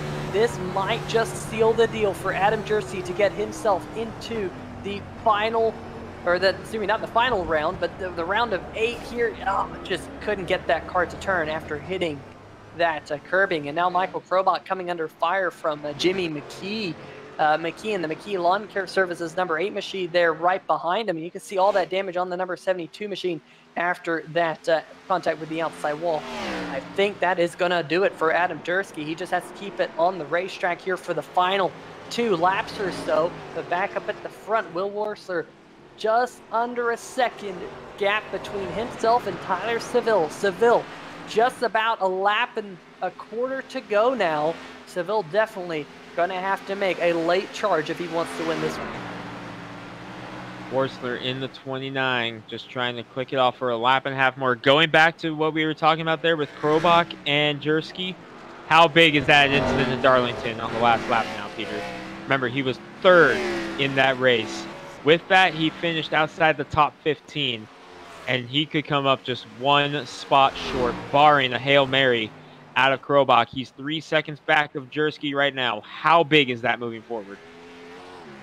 Yeah, absolutely. I mean, Krobach looked like he was on track for a podium finish back there at Darlington, and it all kind of went awry right at the end. And here tonight, trying to do all he can to salvage his season in that HPPsimulation.com Ford, and so far not looking like he's going to be able to do it. Here we go, back up at the front of the field. The white flag is in the air, and Greg, the number 11 Machina Seville, he's making a late charge here to the back bumper of the number 29 Slice Porcupines machine. Can Tyler Seville get to victory lane? We'll have to find out. He's really got one good last passing opportunity going into turn number 11 and turn number 12. Here we go, back up onto the NASCAR track, and Seville got a good run there, Greg. He's got the power down sooner. He's closing in on the back bumper of the number 29 machine. We might see a little bit of blocking here going off into turn number 11. But wow, looks like the number 29 machine has a little bit extra horsepower as he was able to pull away there, coming out of turn number 9 into turn number 10, turn number 11 right here. And ooh, Worsler got a little bit of the curbing. Is that going to give Seville a run? Yes, it will. Worsler able to shut the door. Here we go, getting those vibes again. Johnson and Truex. Here comes Seville to the outside. To the checkered flag, into the final chicane. He's got it. Will Worsler gonna punch his ticket to the round of 8 in style with a win here at the Charlotte Roval, but Seville not going away. Doug Mullins 3rd, Brian Yazik 4th, AJ Digby 5th, and we check back in on Adam Jersky. Jimmy McKee has gotten around Michael Krobach, so believe that should lock it up for Adam Jersky, provided he gets back to the track safely. Yeah, Adam Jersky in that number 69 machine, now 2 spots above Michael Krobach. He came into tonight just 1 point behind Krobach. This looks like going to be the 2-point swing that Adam Jersky was looking for in the Beef Jerseys Cheesecakes machine. Working his way in through turn number 11 and turn number 12. Back up onto NASCAR turn number 3. Adam Jersky's Beef Jersey Cheesecake machine looks like he is going to get himself into the next round of the playoffs. Handedly here going into turn number 15. Gets on the brakes. Got the number 17 of Stallings right behind him. Stallings is well back in the field, 16th position, and Adam Jersky works his way into the round of 8 here in the Hacksaw PC's Premier Cup Series playoffs. Fantastic run here tonight for Adam Jersky, with that man right there put together an even better run, you might say, than the number 69 of Adam Jersky. Will Worsler going to victory lane for the 2nd time this season, and like I said, you have to go all the way back to Phoenix. I think that was the third race of the season, Greg. I was expecting to see this number 29 machine in victory lane quite a few times this year. It hasn't been just yet, but he still has a couple races to prove it, and he's going to burn it down here on the start-finish line. Been a long time coming for Will Worsler since he won a Cup or a Hacksaw PC's Premier Series race. Got the win at Pocono in the Throwback Series, but it has been a long time coming for him, and this is big for Will Worsler right now in the number 29. You see the Will Worsler Racing teammates who finished 1, 2, 3, celebrating there with them. That is looking at Tyler Seville in the number 11. You see Doug Mullins celebrating as well. A 1, 2, 3 for Will Worsler. And now they're going to go nose to nose here as Seville and Worsler are both through to the round of 8. Seville takes the lead in the SERVPRO Wheelman Showdown with just 1 race to go. Peter, it's a successful weekend for Will Worsler Racing. Yeah, Seville going to have, I think, 24, 25 point swing or something like that. So it's going to be all to play for when we go to the final SERVPRO Wheelman Showdown. That will be at Martinsville Speedway on October 27th. That is the penultimate round of the championship.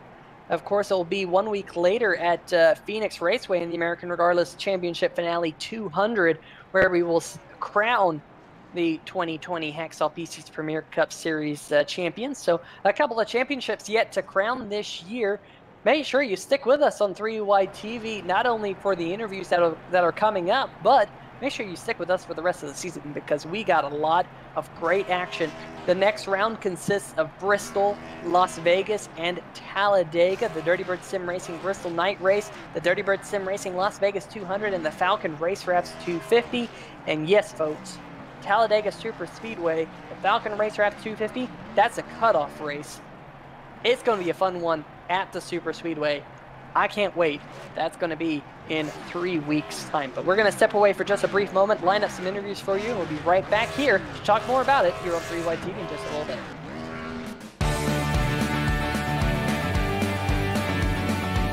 Welcome to Sliced Pizza Bar, where we're passionate about great pizza. All of our food is made fresh daily using only the finest ingredients and techniques. Our chefs put their heart and soul into each pie, and we're sure you'll taste the difference. Located on both the Indian Rocks and Madeira beaches, chances are we're right around the corner for your next pizza night or dinner date. Come give us a try and experience the slice difference.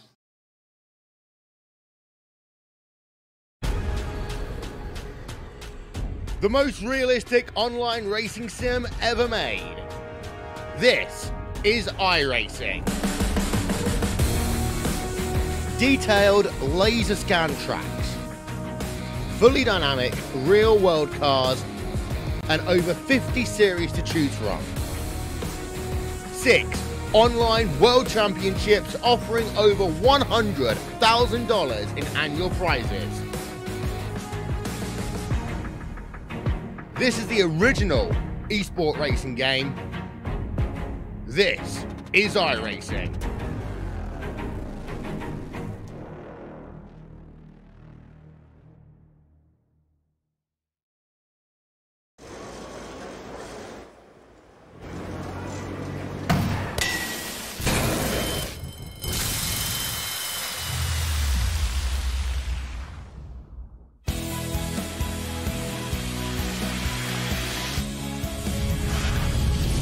Life happens everywhere. Like it never even happened, only happens here. The cleanup and restoration specialists at 1-800-SERVPRO and SERVPRO.com.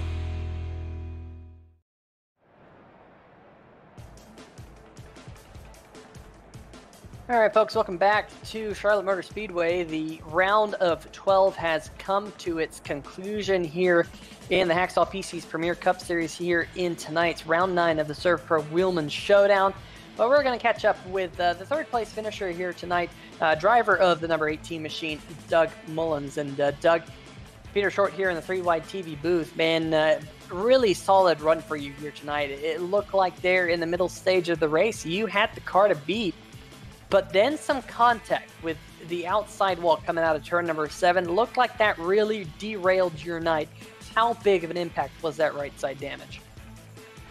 Yeah, Peter, that was a little unexpected. You know, I tapped that wall coming into the backstretch, and I lost part of my horsepower, and I didn't realize at first. And I was wondering if the 50 car had done something similar, because I noticed on the straights I was kind of pulling him a little bit harder than any draft, would do. And it's really bittersweet, because I thought, okay, here was my win that I've been working for, especially on a road course. And I'm very, very happy to see one of my teammates win it. But yeah, I was faster, I think, in the infield and stuff, but once we got out on the long straights, I didn't have the horsepower to keep the position or even take it. Yeah, and yeah, something did happen to the 50. He definitely had right side damage. Same thing happened to him. It looked like he was a parachute down the straightaway. It seemed like you were too. And like you mentioned, if it wasn't for that damage, you probably would have come home with checker flag here tonight, because you were able to keep up not only with Tyler but also Will. With all that damage, it seemed like you kind of laid over and let them by, thinking that you were going to kind of drop off the back of them, but you were able to keep with them over the closing laps. And how important is that for you? You're not one of the playoff drivers here, but how important is that for your confidence, knowing that you have the speed? It is coming. It's just a matter of time. Yeah. I think that's a pretty good way to put it. It's hard to stay positive like that whenever you've been so close several times. But that was kind of what my mindset switched to once Tyler went by me, and I'm like, I'm just gonna try to hit my marks, and if somebody makes a mistake, I'm gonna swipe the spot, and make sure, of course, I don't want to hurt one of my teammates' races. But if I can swipe it and be fun, but all in all, it was a great race. I didn't get to practice with my guys, as much as I had hoped, and so at the end of the day, a third place finish, in this league with these drivers, especially on a track like this, I'll take that any day, and especially, Will Worsler Racing going 1, 2, 3. That's kind of something special. That's a pretty cool feeling. Yeah, absolutely. But, next week we go to a very different racetrack. It is Bristol Motor Speedway. What are your thoughts going to a little bit of the bull ring? Well, I don't know, to be honest. I'm going to say that I'm a little more optimistic than probably what will be reality. If we can get some green flag laps, which doesn't seem to happen much in these short tracks. There's some guys that just get a little too rambunctious on them tracks, but of course, Will's speed and Tyler's speed, and the way that Tyler saves tires, and Will's always there fighting for the win. I think we have a good shot to have a similar night. If you know, if we can get some racing in and it's not plagued by a caution every 5 laps, you know, that kind of takes the racing out of the whole race. Well, we have historically seen some epic finishes here in the American Sim Racing Series, Hacksaw PC's Premier Cup Series at Bristol. Very much looking forward to next week. But before we let you go, you got any shout-outs for us, Doug? Yeah, Slice Pizza Bar. Shout out to them. They've been with us all year. They're getting ready to actually open up a 3rd location in St. Pete Beach. I think my team, you know, Tyler, Will, you know, and AJ practices with us. You know, without those guys, I wouldn't be nearly as good as I am right now. Jim and Sam for the league, you know, you guys for broadcasting. And I'm going to give a shout out to my beautiful wife for, you know, supporting me and letting me racing this. And, you know, I don't know if Hannah's watching or not, but that's been the stipulation. You got to watch. I'm going to give you a shout out. So this is her chance to see it. All right. Well, Doug, congratulations on your podium finish here tonight. We'll see you again 1 week from now at Bristol for the Dirty Bird Sim Racing Bristol Night Race. Best of luck, bud. All right. Appreciate it. All right. Well, that was tonight's 3rd place finisher. Let's go down and see if Greg Rentz has caught up with the number 11 machine of Tyler Seville. Greg. Yeah, Tyler Seville, you were quietly working your way up. It seemed like every time we checked in with you, you were up another position. And suddenly, there you were right in the thick of things with your 2 teammates, Doug Mullins and Will Worcester, battling it out all the way to the checker. Tell us about that. Yeah, coming into the day, I was just hoping to get a good finish. I knew I had decent long run speed, and then I knew after the pit stop mid-race that I had like 3 or 4 lap fresher tires, and Doug and Will were only like 4 or 5 seconds out. I knew I'd have a shot. I just had to be patient and save my tires. I hate that Doug got that engine damage because I think he had this race won. But then on that last lap, I had visions of Martin Truex and Jimmy Johnson, and I just wanted to make sure that didn't happen. But Will just had enough to hold me off there at the end. We actually compared what we were talking about. We said throwbacks of Johnson and Truex coming to the checker flag there, but you talked about having to be patient there. And tell us, how hard was that, having to be patient, knowing you had the goods to go up there and get them right then and there, but you knew you had to be patient and not pull it too early? How much discipline did that take you in the middle stages of that last run there? Yeah, it's not overdriving it. I know when we did practicing, I would burn up my left front, and so I finally got a handle on that. And it's just making sure you don't overdrive the corner and don't mash the gas coming out of the corner so that you save the rear tires. And that was the motto of the day, and it paid off with a 2nd place finish. Well, Tyler, a big day for you, because I'm not sure if you realize this, but now not only did you punch your ticket into the round of 8, heading into the finals of the SERVPRO Wheelman Showdown, you just took the points lead in that as well, with just 1 race to go in that. A big night for you here at the Roval with the 2nd place finish. Now you got to turn your attention to short track racing, Bristol Motor Speedway, for the first race of the round of 8. An entirely different form of racing. Doug Mullins said he's going to be keeping his eyes on you for your tire saving there. Are you looking forward to doing some short track racing next week? I am. I don't know that there's a better team in this field that works together to get each other quicker during the week for practicing. So I know come Bristol that WWR will be prepared, and hopefully we have a good showing. All right, well, Tyler, 2nd place here at the Roval and a 1, 2, 3 for your team. So I know you guys got some shout-outs you want to give after a successful night. So who you want to thank? Yeah, we have to thank Slice and Perky Pints for sponsoring us this year. We were missing Craig and Richard this week. They weren't able to make it. Got to thank Tim back at home.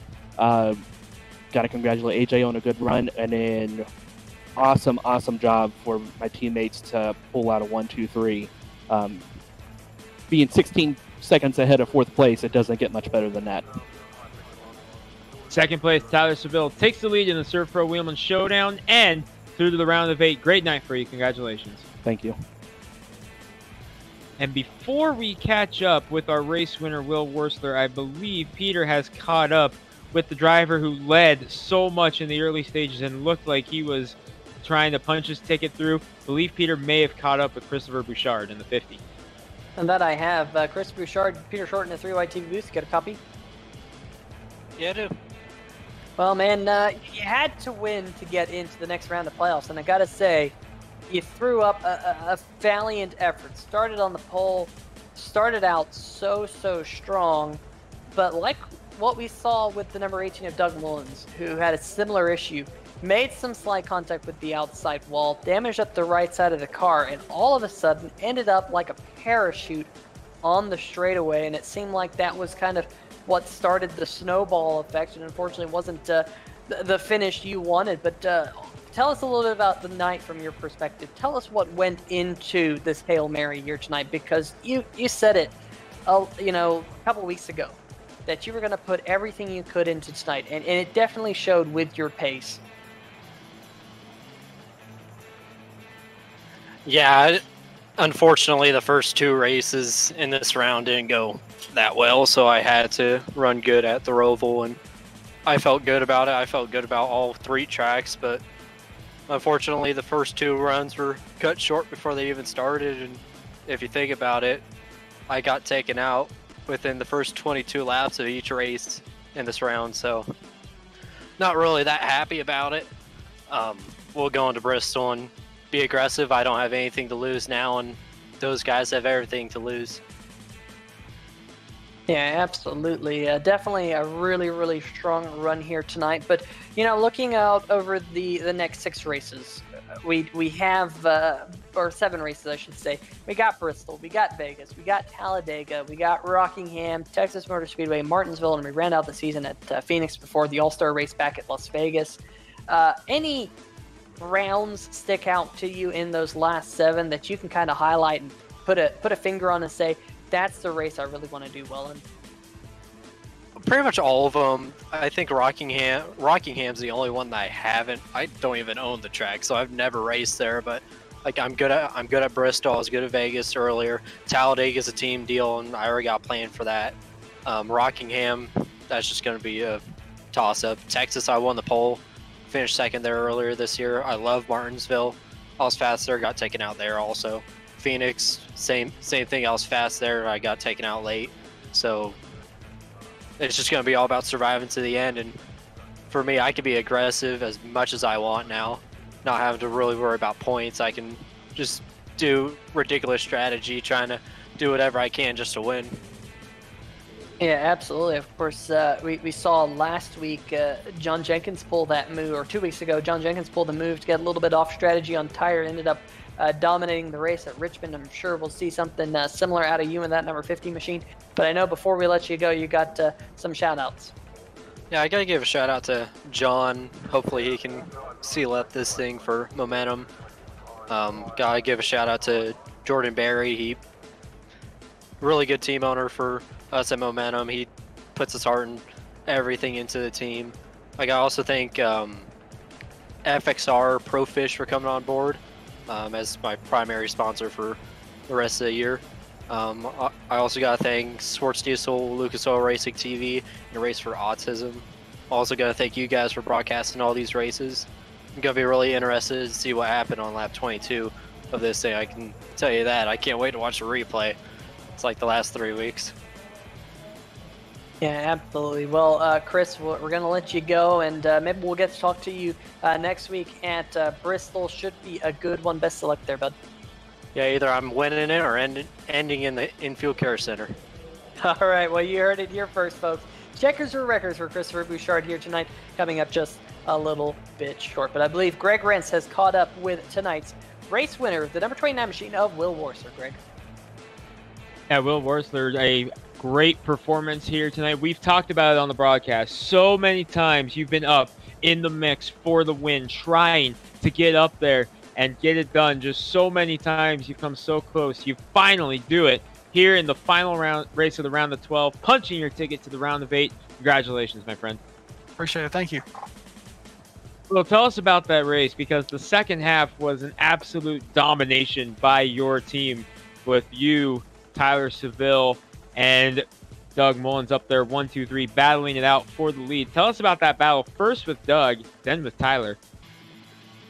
Well, I mean, I honestly never even thought I'd have a chance to win this race. I wasn't looking forward to it. I was going to try not to wreck myself and get a top 5 or 10.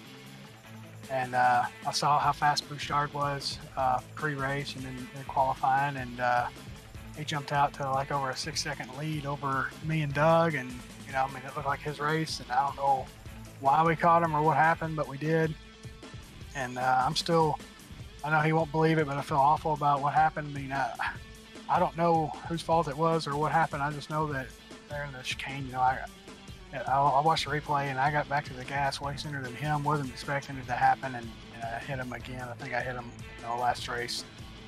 He probably hates me, and I don't blame him. I probably would hate him. So it wasn't intentional. You know, it's just what happens when you're that close racing on a track like this. But, anyway, second half. I mean, everybody was trying to have their own mind or in their own head of what they want to do for pit strategy, and I know Yazik did. He ran longer than most of us. I don't really know. I think I pitted with Doug, and I think Seville stayed out a little later. And, it was a game for, as far as I was concerned, it was a game with no mistakes and saving the tires. And I knew that I wasn't going to be able to do anything if I didn't have some rubber in my car at the end. And, luckily, I figured out tires sometime in that first run, because I had not been good on them in practice this week. And, luckily, I had enough to deal with Tyler. I mean, I think if he had another lap or two, or if maybe he wasn't so nice, he could have stuck his nose in there. You know, maybe he'd wrecked us both. Maybe I'd have wrecked us both. I don't know. But, you know, I was fortunate enough to come out with a win. Couldn't have done it without my teammates, man. We do a lot of practicing during the week. AJ Digby comes over. He's pretty good on the road, and he teaches me a lot of stuff. Teaches all of us a lot of stuff. Got to give a shout out to Wayne Lowe also, man. He comes in when he can, when his schedule allows, and helps out with strategy and spotting and stuff. So it was a team effort, and we've been putting in a heck of a team effort here the last couple months, and it's been showing. And nice stuff, or times like tonight really makes it worth it. Well, you pick up the win here at the road course, big one for you. But next week, of entirely different form of racing. We're going to Bristol for the opening race of the round of 8. An entirely different form of racing. You excited for Bristol? I'm excited for Bristol. I typically do well there. All right, well, it's going to be a tire wear battle there also. You know, it's probably really easy to blow your rear tires off. So it's going to be difficult to be fast and still have rubber on the tires, kind of like this race. Looking forward to seeing how it goes next week at Bristol. But, Will, you gave some thanks to some guys who helped you out here, but I know you want to give your Victory Lane shout-outs to the guys who make it possible for you, so who you got? Yeah, I need to give some, first to my wife. Come right in here, doing a little dance, give me a high five. And, you know, she watches every week. You know, I'm lucky to have that. Got to give a shout-out to my sponsors, Slice Pizza Bar and Perky Pints, and you know, once again my teammates and everybody that helps out with the team throughout the week.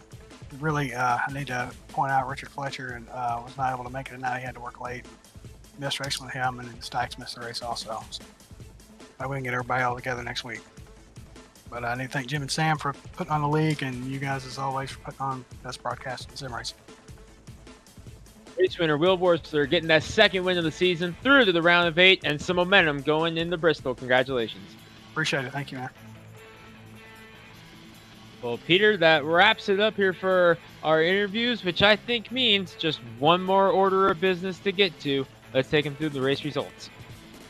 Yeah, and Will Borsler picking up win number 2 on the season. We mentioned it before that you'd have to go all the way back to the 3rd round of the season, the 4th round of the season, all the way back in March for the last Will Borsler win here in the Hacksaw PC's Premier Cup Series, picking up the 2nd win. Tyersville coming home in 2nd. Doug Mullins rounding out Will Borsler Racing 1, 2, 3. Brian Yazik coming home in 4th. It was a spirited run right there at the end, able to get around AJ Digby, and I really wonder how much of Yazik's tires he just wore out trying to get past AJ Digby. Digby did not make it easy for Yazik, but Digby finally finishes down in 5th. Christopher Bouchard, we just talked to him a little bit ago. had a Hail Mary here tonight, had to win to get in, was your pole sitter, led 20 laps tonight, actually walked away as the most laps led. John Jenkins in the number 7 machine finishes in the 7th position.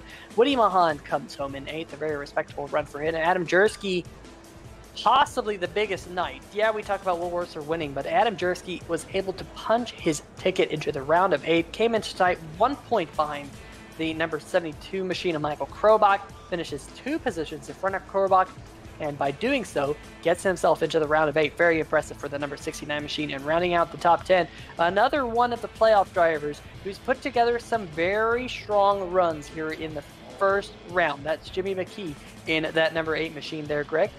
And take it away. Michael Krobach, so close to breaking through. Unfortunately, comes up just a couple spots short into number 72. Comes home in the 11th spot. Alan Young should be through to the next round. Again, we still got to wait for the official results, but I believe Alan Young was good enough in that he will transfer in on points, finishing 12th. Jason Stewart, he was another one who was in the mix there. Unfortunately, I think this spells the end of his night or championship hopes with a 13th place finish. He was the final car on the lead lap. Mark Cohn and Sam Crow round out the top 15.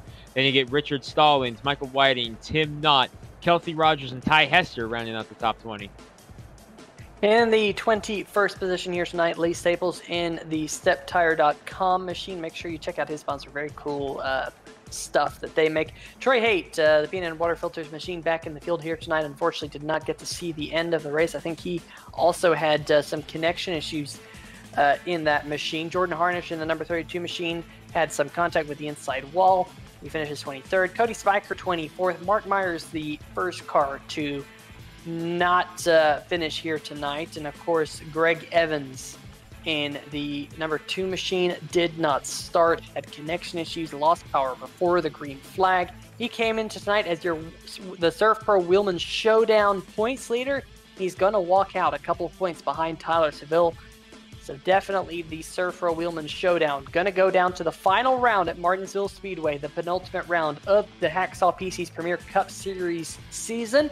It should be a good one with a steering wheel on the line. But for myself, Peter Short, Greg Brentz, and of course Carlos Acosta, big shout out to our friends over at SimTV. But we'll see you guys next week. Bristol, it's Bristol, baby.